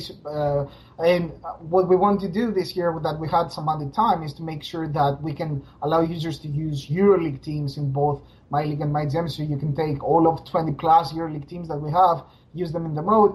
I wish we had 30. Like, people come to me and say, we were so close to having 30 so that people could have a full EuroLeague, MyLEAGUE experience. But, there's other interesting concepts that come out of being able to use EuroLeague teams. Like, for example, EuroLeague in the East, Classic or modern NBA teams in the West, and then they clash in the finals, things like that. And you adjust the season length to make sure that the two conferences don't face each other. And, it becomes, there's some really interesting scenarios in there. I know there's some of us Europeans are really proud of our teams, and how much more strategic and play-focused European basketball is compared to the flash and fancy of the NBA. So there you go. Start in MyLEAGUE. Have the best of EuroLeague meet the best of the NBA, and let us know what happens. Is that still restricted to the 30 teams, or can it be 30 plus extra teams? No, we still have to abide by what the NBA by the NBA rules. So people have been asking, can I use less teams in the playoffs? Can I use more than 30 teams? Can I expand the league? We're still focused on providing, the best experience that we can out of 30 teams in the season, and then the playoffs as they are in the NBA right now. The last thing, and then we can finally move on to questions and people can stop listening to me ramble endlessly, is player personality. One of the main things that we wanted to do with MyGM, and it really didn't sign last year because, at some point we ran out of time, was we wanted interactions with players to not be predictable. And last year, it kind of felt when you were in MyGM that as long as you figured the right answer for a question, you were good. You could just keep answering that every time that question came up, independent of player or staff member or press member, and you were good. And that really felt, it really felt binary. It really felt like something that you could use to game the system and just, win the mode, if that's a thing, if I can use that word. So this year, if you remember last year, the only personality element other than ambitions, there's always the 3 ambitions, which is financial ambitions, play for winner, and loyalty. So besides those 3 ambitions, the only part of the player personality that there was the expressiveness, unpredictable, laid back, neutral, and expressive, And we really thought that wasn't enough to differentiate players. So this year, besides that, we have work ethic. So there's going to be players that are willing to put way more many hours in practice and just train themselves really hard to become better, and those players will be much less likely to complain about you working them too hard. There's egotism, so players will expect to get the ball more than others. We've tried to develop a formula for how much you're using a player, even in simulated games, to make that element of franchise work, even for users that prefer simulating games. So there's players will have, they're going to want more of the ball, or they might be team first. They might aspire. It's not as much about ego as much as aspiring to be the best that ever was, without paying much attention to what team you're on. And then there's, the team first guys that don't mind coming off the bench, don't mind being slightly underutilized as long as the team is winning. So there's work ethic, there's egotism, there's the expressiveness, there's motivation styles. So a player might be positively motivated, and whenever he comes to you with an issue, he might want you to coddle him and tell him that, okay, I hear you and I'm going to make sure everything is okay. There's players that we know get pumped up when you're in their face, when they get in classes with other players, that they get pumped up when the coach yells at them and tells it to them like it is. And those players react to, not negative motivation, but, are fired up when you're in their face. So we have that too. So when you're interacting with a player, no longer can you give an answer that's going to be right every time. When you're interacting with a player in MyGM, if you can't promise them what they want, you'll have to keep in mind, okay, does this player want a positive motivation from me, or should I tell it like it is? So again, that ties up to what I said about players being unique experiences this year. There's not one way to game the system and please everyone. And I think that really makes it much more makes MyGM much more engaging this year. And it's funny, when I was spending time playing the mode in the past couple of days, I realized something that Dave had done that it was months ago and I hadn't even noticed it, was that I started responding to the press using the easiest answer possibly so that I could, appease my owner, appease my players, appease my staff. And I didn't realize that the press didn't really like that I was, answering, I was giving them all the easy answers, everything is great, we love each other, the winning streak is going to continue until 50 games, we're going to win every championship there is in the world. The press didn't really like that. So I came into a situation where the press member gave me a question that had no right answer.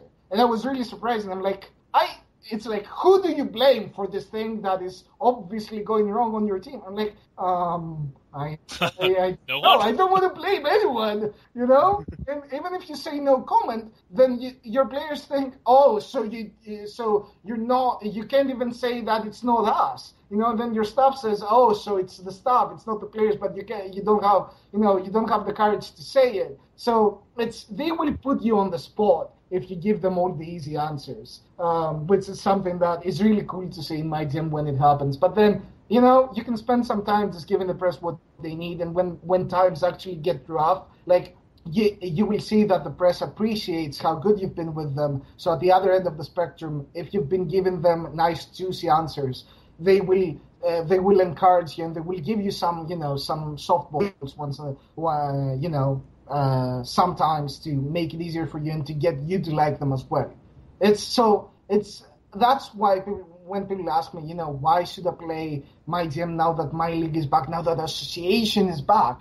Because it's a much more engaging experience that gives you so much more than just, playing through the games and adjusting your training and, just going through the motions. It's the campaign. It's so much personality in a mode that used to be just plainly, spreadsheets and games. So, that ends my monologue. That's everything that's, most of the things that are new or improved this year. I'm pretty sure I've forgotten a lot, and my co-workers will want to kill me for forgetting something they worked on and that they were really passionate about. So, but I don't know, what you guys think of everything that I've said so far. Do you think that, those are things that you were expecting to see in the mode? Do you have any other suggestions? And of course, we have the community questions as well.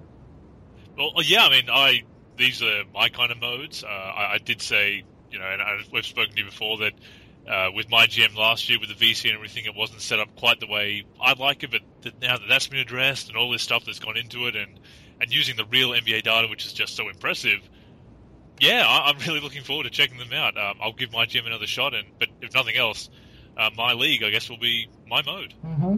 Nice. Ben, I saw that you spent a lot of time in my career last year. Do you think that you want to foray into franchise modes and, MyLEAGUE and MyGM this year? Well, I was wanting to give MyGM a go for 2K14, but it with the way the sort of VC set up from that sort of maybe made that less of a priority, because I wanted to obviously progress further in my career in that, and because trying to balance the VC between that and that made it a bit tricky. Mm-hmm.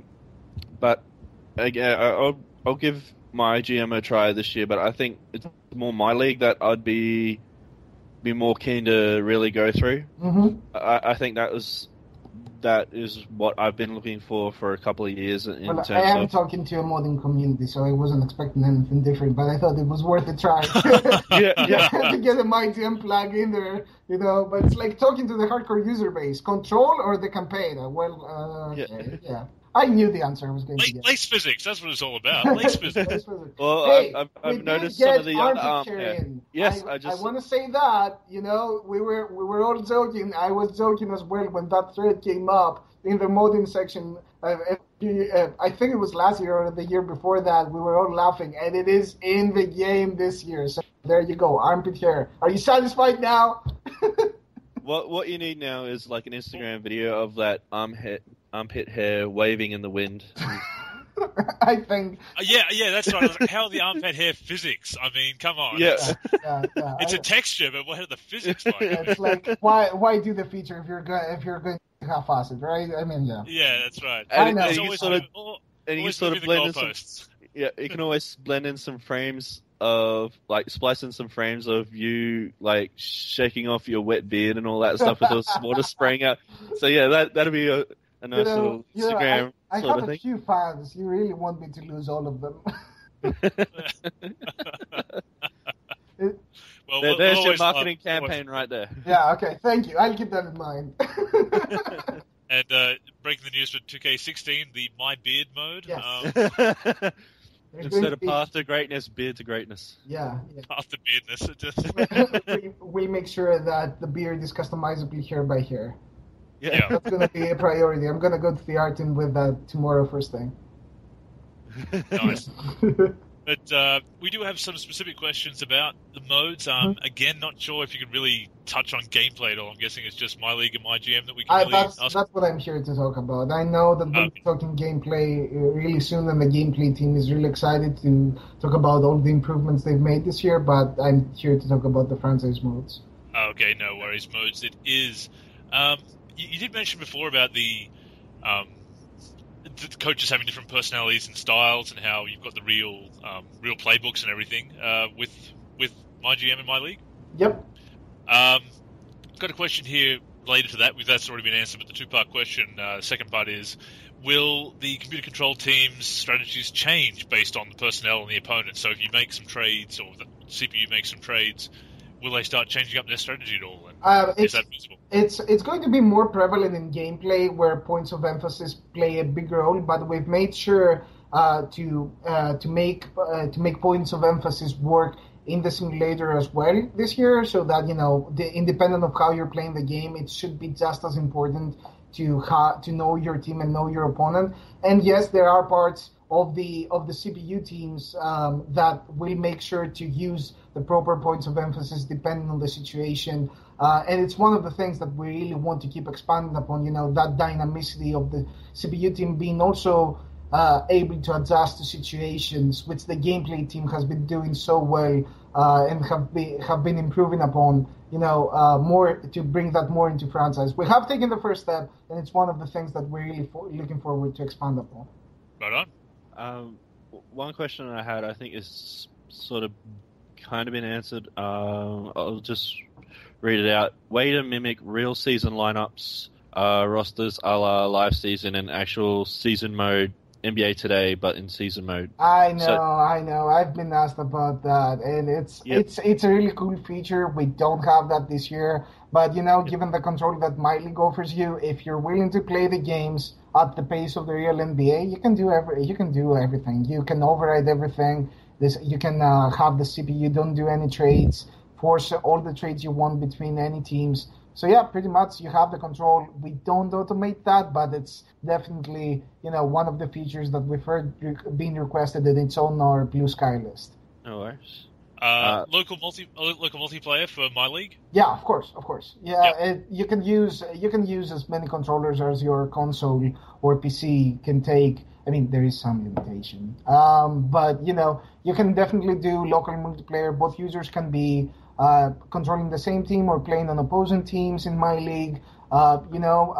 You can use all the controllers that are connected to navigate the menus. So once you're done adjusting your game plan before you go into the game, the other user can start navigating the menus, switch over to his team and adjust things, and then you go into game and go into the gameplay and play against each other. So yep, local multiplayer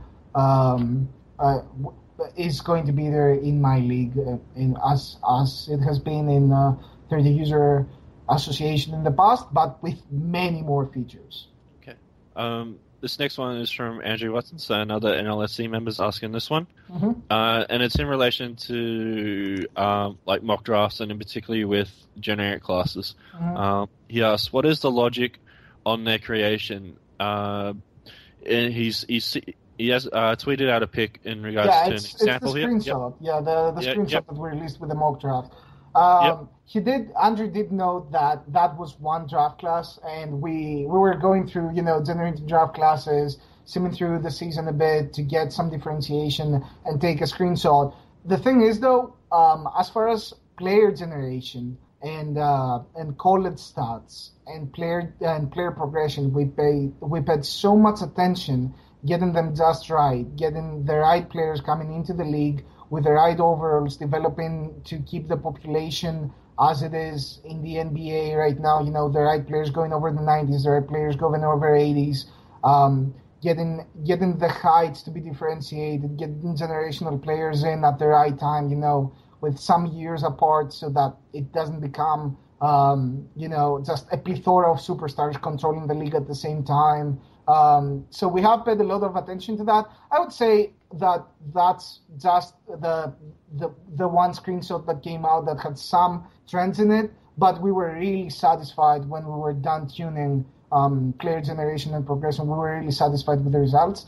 That said, Dave Z and I are really active on the forums. Eric does his best to be around. Simballer does his best to be around as well and keep his eye on feedback. He was constantly browsing forums and sending me threads last year saying, do you think we can tune this? Do you think is there some other way to do this better?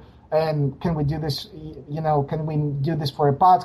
Is that something that we should do for 2K15 in a more detailed manner? So we will be keeping our eye out. If you see certain trends develop that you can, just adjust the sliders to get just like you want them, just let us know. And if it's a trend that we don't feel is realistic enough, or we feel that we have to adjust for MyGM since, it's less customizable, we'll definitely look into it.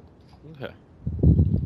So, got a couple of bit of a two-part question about updating MyLEAGUE for people who kind of want to make it realistic and follow along with the season, and that kind of goes back to that question about NBA Today and such. But what kind of tools do people have to be able to update the rosters once they start a MyLEAGUE game? And can they add some career plays if there's a rookie missing when they start the game? Can they bring him into MyLEAGUE and things like that? Once you start at MyLEAGUE, we offer you the same amount of editing options, but bringing players in is kind of dangerous because, we have to put a limit on that. So we only allow you to add players that you've created before you start the mode. So before you start the mode, you can go into our new roster creator. You can create up to 150 players that you can add into any roster. So, for example, say that, there's a roster out there that I really like. He releases one in October. I add some of the players that I think he's missing or that he didn't have the time to get to. Then he releases a new one in November. He's still missing those players. Those players that I created exist in a pool that I have of up to 150 created players, and I can keep adding them to any roster or draft class that I want. So you create the roster, you take it into the mode, new to 2K15. That was one of the things that the community started asking really late when we announced the injury system, the new injury system. They were like, can we keep the injuries going into the mode? And there was like, that's a great suggestion. I know it's late. I want to do that. Can we do that? I'm like, I'm on it. And we made it happen. So for the first year in 2K15, going into a mode, either with the official roster or with any customer roster, you can opt to keep the injuries that are in the roster. Once you're in the mode, you can edit any player. You can edit anything from their attributes and their contract to their aids and their injuries and whatever you want. You can't add any players anymore, but that said, you can always go out of the mode, create a draft class, and just load it into the next year. So that is kind of a way of adding new players through draft classes. We can consider looking forward to allow users to add new players as the season goes on. It wasn't really something that came up, but it's an idea, and I'll definitely keep it in mind. But we've made sure that in MyLEAGUE you have as much editing, as many editing features as possible, so that at any time that you want to customize the league, you can do that. Sure thing.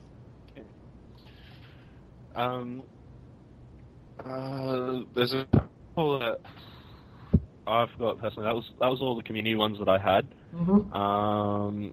I know. All right.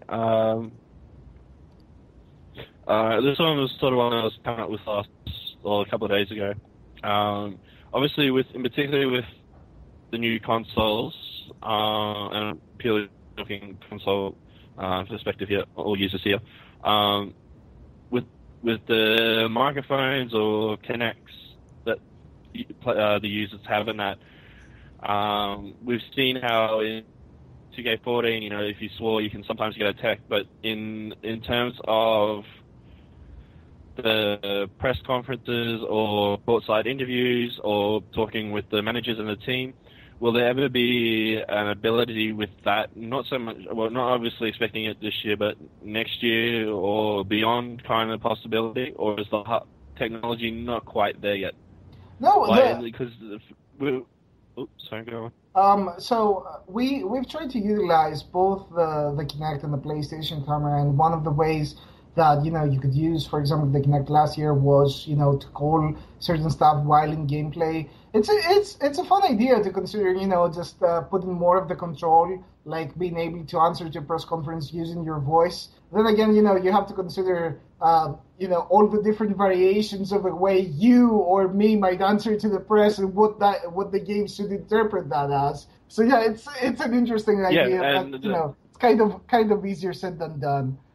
Yeah, I know. I figured that the biggest troubleshoot is having the AI recognize what is said and then how to interpret it. Yeah, but also in terms with like the commentators commentating on like follow-up games and all that stuff, or even with the press potentially asking up follow-up questions.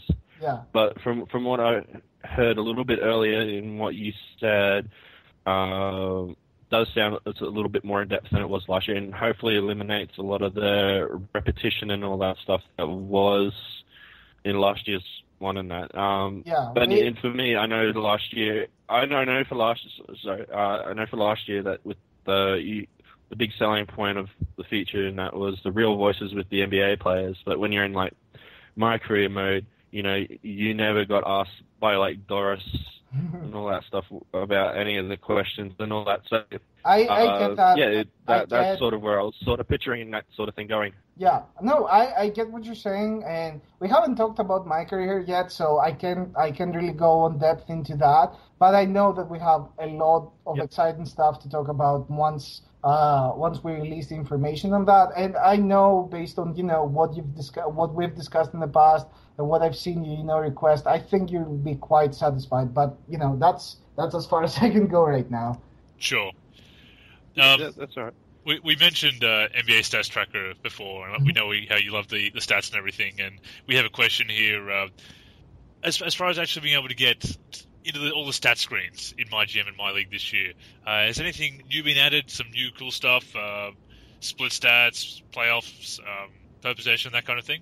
So with stats, we try to. There's two things. First of all, I don't know if people realize that we do split stats in the. You have to bring up the player card, but they're not in a menu that you access through the HUD. So split stats are lost on a lot of people, but they are there. So just bring up the player card by pushing the right stick in on any player, and you can tab over to the split stats. The other thing that we added this year, so it's funny because yes, this is straight from from my nerdy obsession with stats, is that we added per 36 minutes stats for the first time in NBA 2K. So very nice. As you go into player stats or the league leaders, you're able to look at the normal player stat, the averages, the per 36 stats, and metric stats. We're looking into expanding our repertoire of metric stats,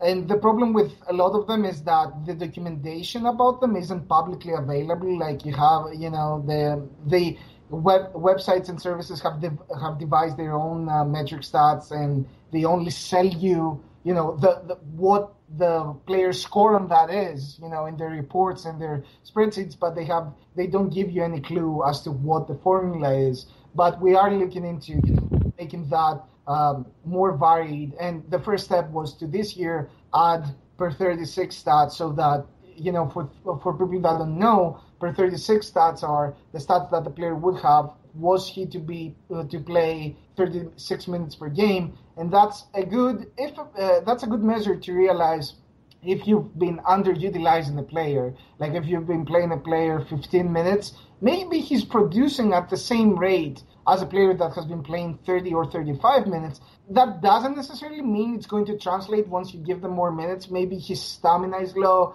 and that was the main point of discussion with Drummond early in his career. I remember, funny that I should mention him.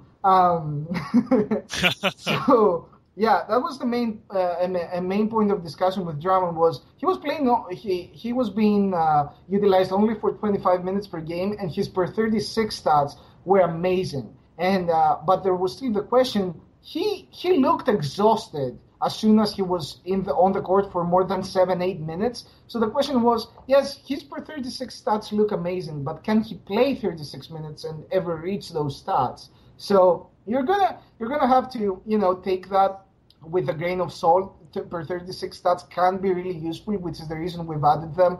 But when you go into the game plan and adjust the player's minutes in the rotation, keep an eye out for the coach's tip. He might be able to let you know that you're going a bit too far on that player based on his stamina and how quickly he accumulates fatigue. Right on. So you mentioned I might get asked a lot of questions about that kind of thing. He's been criticized for playing his superstar players too long, not giving them enough break during gameplay times and that. Yeah. So regarding coaches, first of all, we made sure that the bench depth slider worked in replicating, like we switched it. It was in a 0 to 100 range.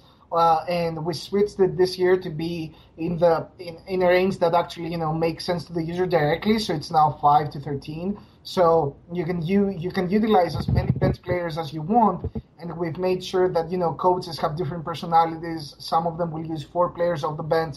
Others might go might go 6 deep. Others might go even 7 deep. It depends on the coach. And then besides that, we've added a new slider called bench utilization. So when a player goes to the bench, how many minutes does he give to the bench players? Because there might be a coach that uses 3 players off the bench, and even them, he doesn't give them a lot of minutes. Or there might be another coach who uses 4 players off the bench and gives the bench a lot of minutes, because maybe the core is there to start the game, but maybe the core has grown a bit too old that they can't play all the minutes that other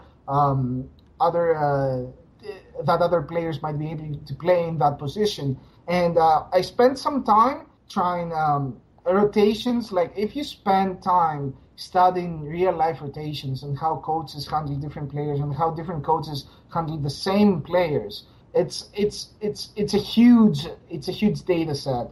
And I sat down with the people that are working on the roster. We discussed it at length, and I tried to model rotations in a new way that more closely resembles real life. I'm really looking forward to feedback, but I just want to put it out there that it's a new system.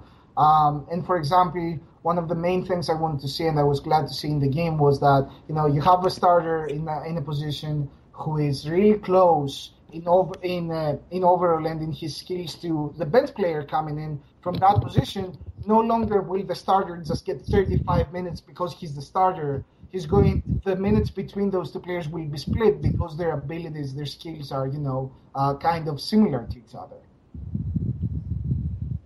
That's great. Question I've got here from someone who's interested in both the Simcast and the coach game plan, which you touched on at length. Well, I especially spoke about at length before. If somebody does kind of want to use MyLEAGUE or MyGM as a bit of a de facto coach mode, are they going to be able to do that? And what kind of other options that you perhaps haven't mentioned do they have as far as simulating goes? Funny you should say that. So so we wanted to make sure. I mean, previously and in 2K14, the only 2 options that were offered to you were either going to play the game on the sticks or you were either going to simulate the game.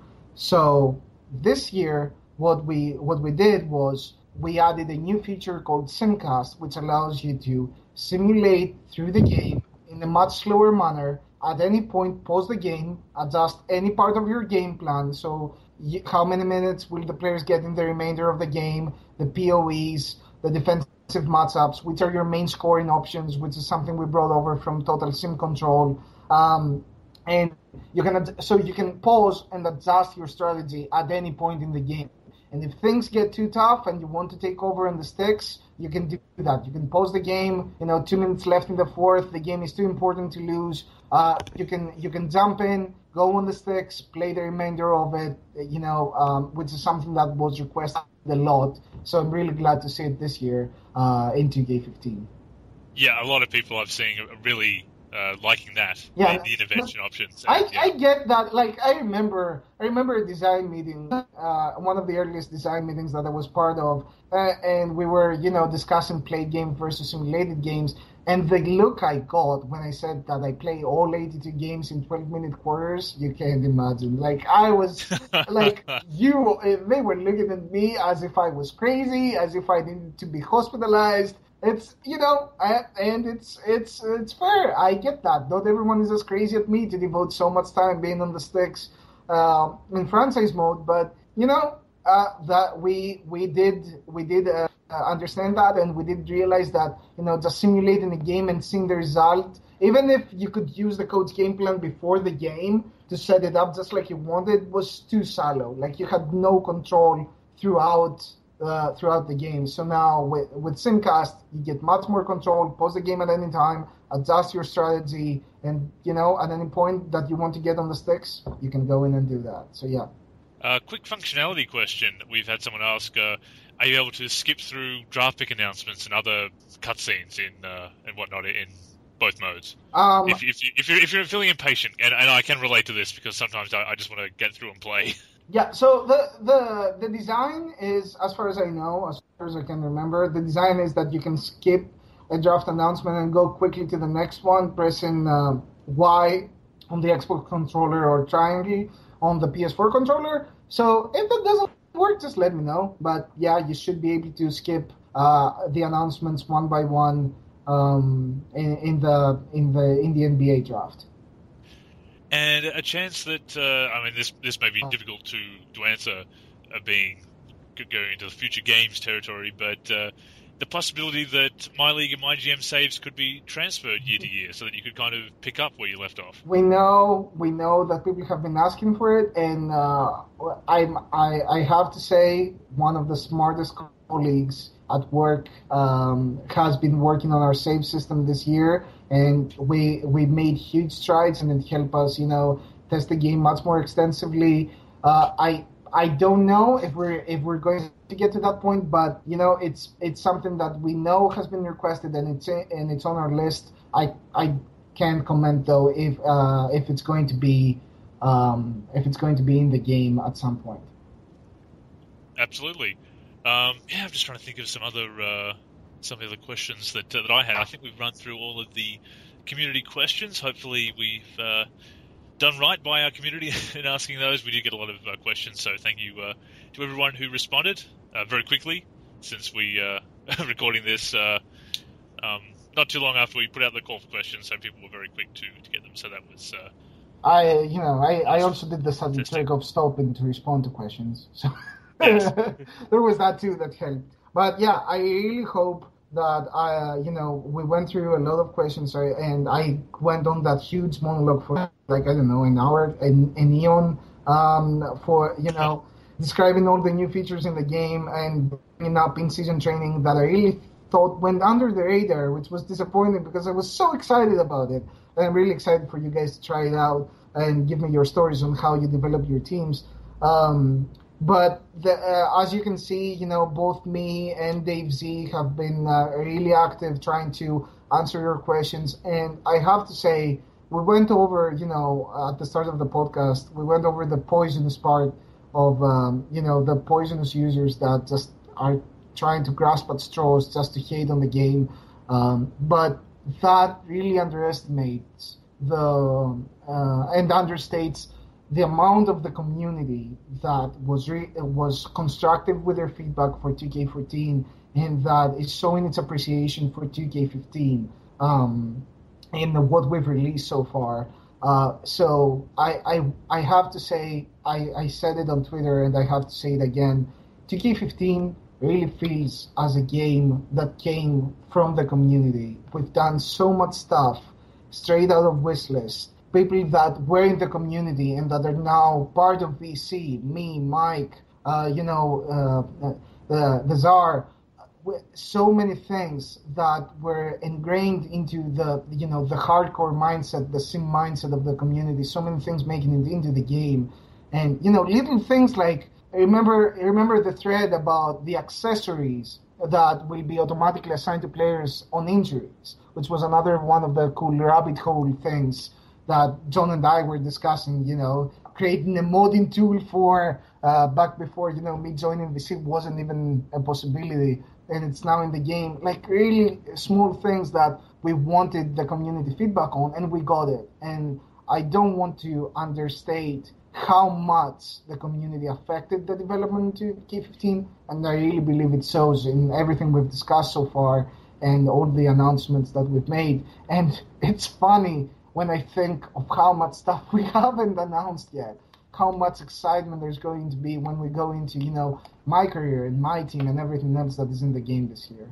And it's awesome because, again, as we said at the top of the show, there is always that cynicism, isn't there, that they're not listening to us. We're just posting on a forum or tweeting out something or posting on Facebook or wherever, and no one's listening. So it is good always to know that the people making the games that we enjoy give a damn about what they're doing, give a damn about the customer, give a damn about what we say. And we've never doubted that about you, since we know you and know that you're passionate and everything, but it's always good to remind the community that, yes, your voice is being heard. Yep, definitely. I think it's going to shine in 2K15, and we'll be around actively to listen to feedback and to try to get, to make NBA 2K15 sign and then move on to 2K16 and make that even better. It's baffling. I really don't. I'm so excited about getting 2K15 home on October 7th and starting, my MyGM and my MyLEAGUE.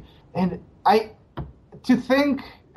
took a look at the list of things that we wanted to do this year and didn't have time for, the list of things that we've discussed, as possible ideas for future games. That list is huge. And it's amazing to think that after 2K15, and I keep saying how great it is, you're going to get to experience it and you're going to see it for yourselves.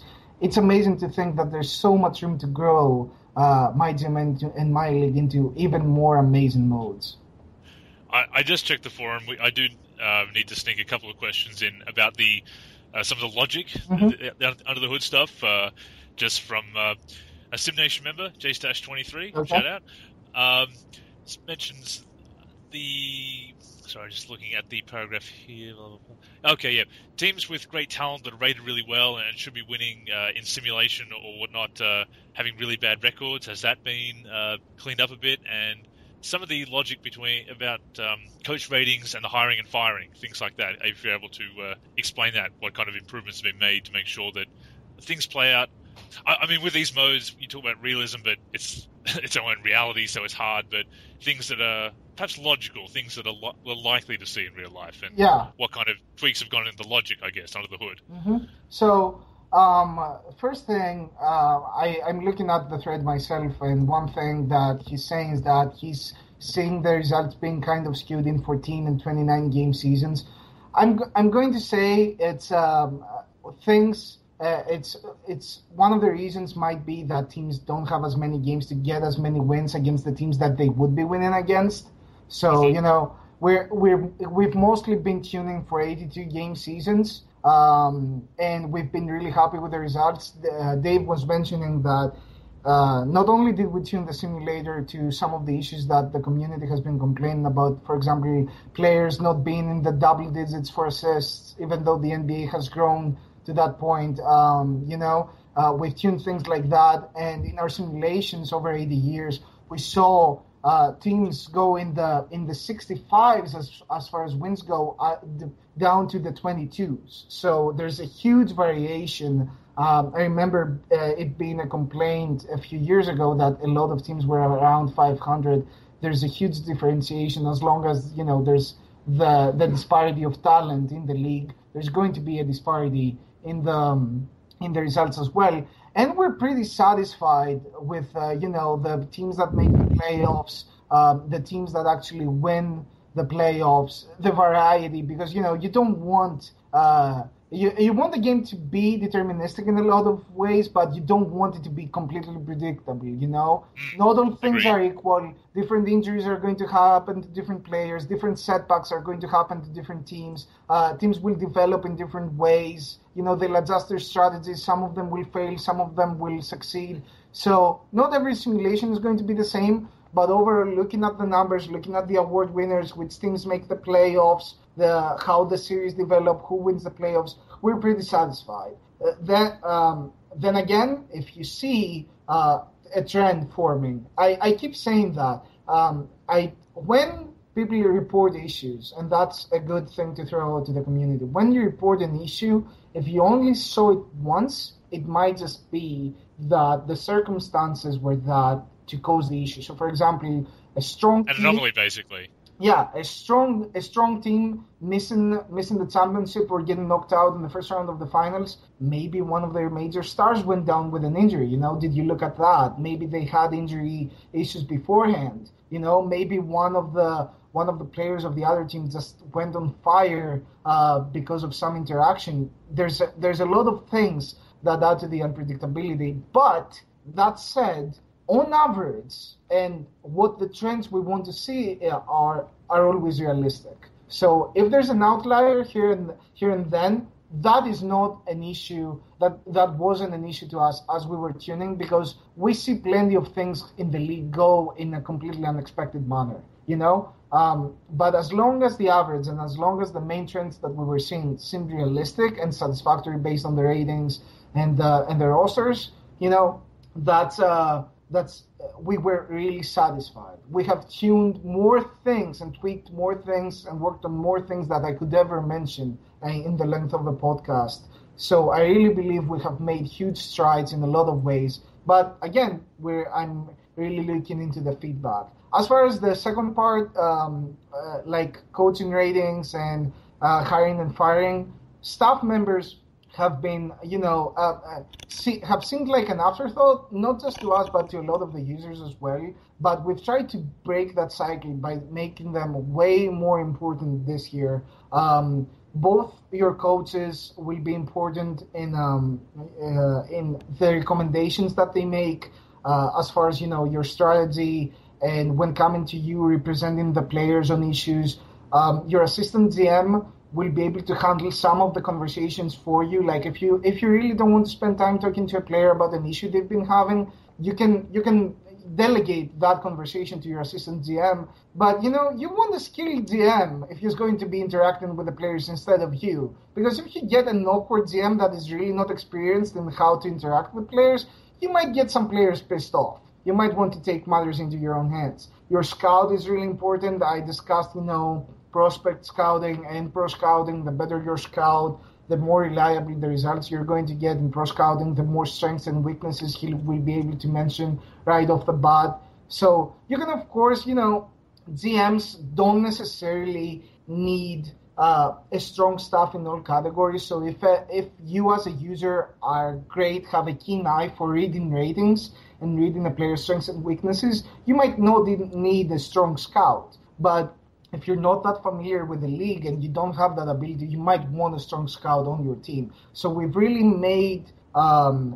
tried to make sure that coach ratings and their badges make more of an impact this year and matter in a lot more ways, so that building a good staff and balancing your budgets in MyGM between players and staff and arena and team, that becomes an important part of the game and the experience. As far as hiring and firing, people have been complaining that, there's too many firings in the first year, and we are actively looking into that. We have made some tunes, and it's a main point for us to keep looking more into that into the future. So, as we've said before, it's less a game mode and a reality. Yeah. A virtual reality. Yeah, to refer to, the tagline that our good friend Nino Lazar has, it's not a video game anymore. We really believe it's basketball. That's awesome. But, thank you so much for coming on and giving us this insight into the games and the modes. Lots of good stuff to come. I know that things you can't talk about, and we're looking forward to hearing them too, but yeah, lots of great stuff that we've heard today. Yeah, I'm glad. Really appreciate it. Yeah, the fact that I got you two guys excited is all I want, No, but really, I was really looking forward to coming to talk to the podcast because, as you said, Andrew, there's only so much stuff that can come through, writing, reading interviews and posts on threads, just being able to talk about this thing that I've been, we, the whole team. I keep saying I'm such an egotist, We always used to say that about you. Yeah, you like to stroke your own ego and your beard at the same time. give me that badge in the game. I want to be the best there is. The whole team has been putting so much work, and finally being able to come back to the NLSC podcast and talk about all the work we've been doing this year. I'm so happy to get all this information out there. And before we wrap up, I thought perhaps a couple of lighthearted questions on a more personal note. We mention you a lot in the podcast. We shout you out. Does it give you a special buzz, a special bit of excitement when you hear your name? When we talk about it? You know what? I love it. I keep listening to the podcast, and you guys have really grown, both as digital broadcasters, one might say.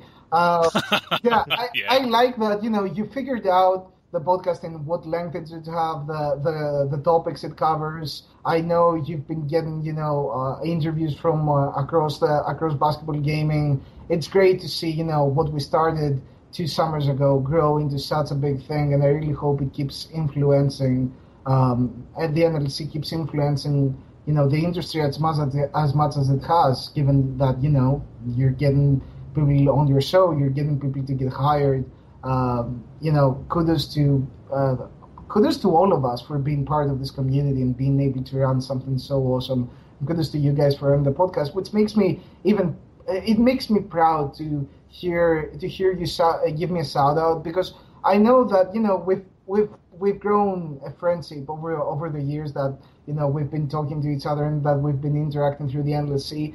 But it is, to me, a sign of respect to see you guys just crack a joke, even though it's been so long, over 50 episodes since I last were on the podcast. It's absolutely. I mean, it's done out of love. It's done, to give you that shout out, and we know, to picture you over there in California smiling whenever you hear us, and laughing because we're speculating on things that you know everything about. So.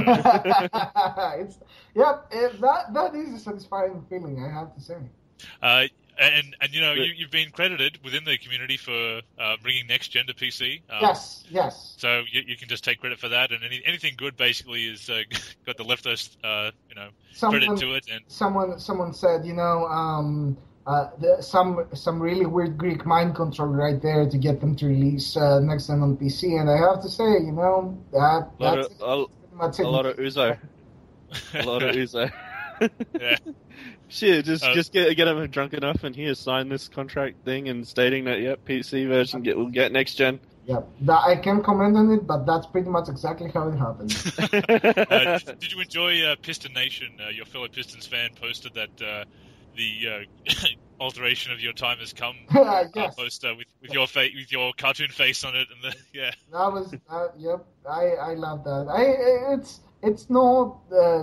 It's great to see all the positive interactions and to see the community be so positive, and I love that we can still crack a joke that I haven't become this faceless person just coming out of VC to talk about the game sometimes, that I can still be part of the family that is the NLSC and be treated as such from both you guys and everyone in the community.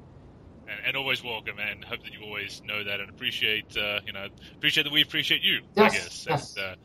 And it's been great, as we said, to have you back on. But we've asked a lot of you this in this podcast, and you've given us so much already. But could you give me a seriously? Seriously? Nice. My day is made. That's what you're asking me for? Seriously? Yeah. Yes. I have other people have gotten used, and not in a good way, to other quirks of mine and my loud voice, as Rob was so kind to mention on the Pressure podcast. So I think my colleagues really appreciate you embarrassing me like that, Andrew. Thank you. I do what I can. But I guess that's brought us to the end of a very fun show. As we said, great to have you back on the show, and hopefully the opportunity will arise in the future. Yep, thank you. And hopefully it's not between 50 episodes. You know what? If it takes 52 episodes exactly, that means that we'll be talking about MyGM and MyLEAGUE for 2K16. That's going to be a fun episode, I bet. But yeah, I will do my best to be back, and hopefully post-release, so that we can discuss some of the community feedback.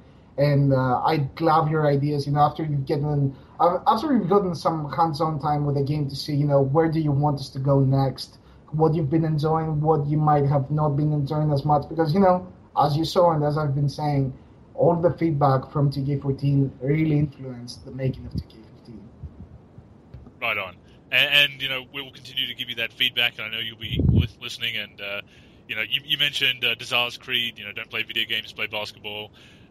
If I had one of my own, it's nowhere near as catchy. But the philosophy, and I tweeted this out today actually, in talking to some of our followers on Twitter. We in the NLSC we want to be fans, not fanboys.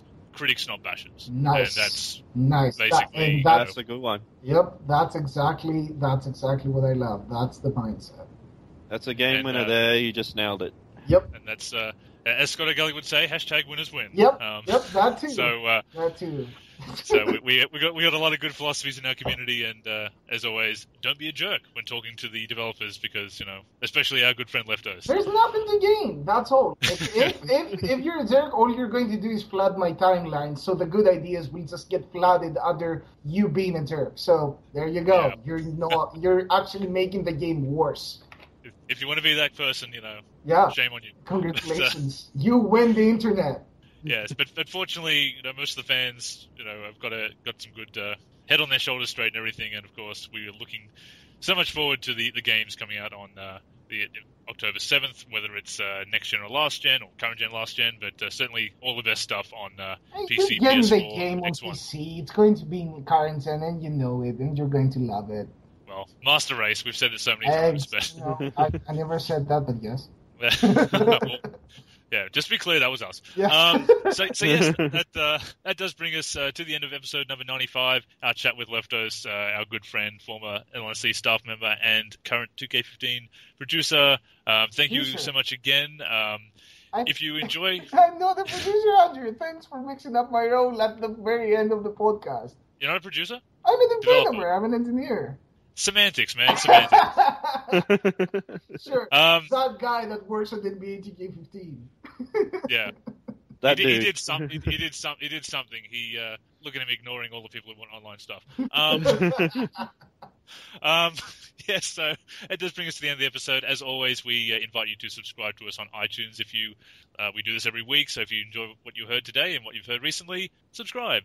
You can follow us on Twitter at the NLSC, like us on Facebook, facebook.com/the NLSC. Keep visiting the NLSC itself, because we're going to keep following the developments of NBA 2K15 and beyond, and posting all the news and whatnot. And you can see the modding, everything else we do there. You'll love what we do. Yep. I throw that out there every week, but I do believe in what we do in our community is fantastic. As we said, it's a necessary step to getting hired. So yeah. Yes. Go with the NLSC, or you're never getting into the industry, pretty much. And if you want to follow Leftos on Twitter, what's that handle? Leftos A. Because Leftos was taken by Lessons for the Opposite Sex. So yeah. Not that you can't teach us things about that as well. No, if anyone would be parked on that username, I wouldn't be able to ever find anything more fitting than that. I'm not... Right on. And, of course, the official NBA 2K Twitter is at NBA 2K. Mm-hmm. So that is going to do it for this week. I'm Andrew. I'm Arcane. And I'm Leftos, and thank you for having me, guys.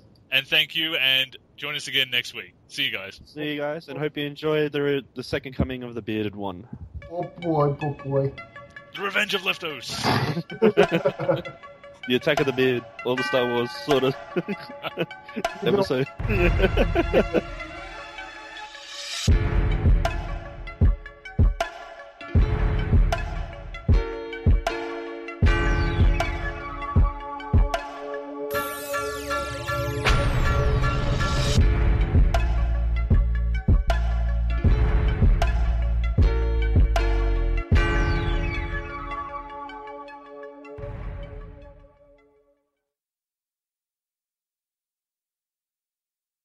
So you still think you can do this, Leftos? I mean, I know programming is a hard thing, but this is digital broadcasting, man. This is big leagues. The podcast has grown to something way beyond my level, so I'm really humbled to be invited. I have tears in my eyes. I don't know if you noticed that my voice is cracking right now, and it's not like I started this thing or anything, but it's a huge privilege to be on this great show that so many people listen to fanatically every week.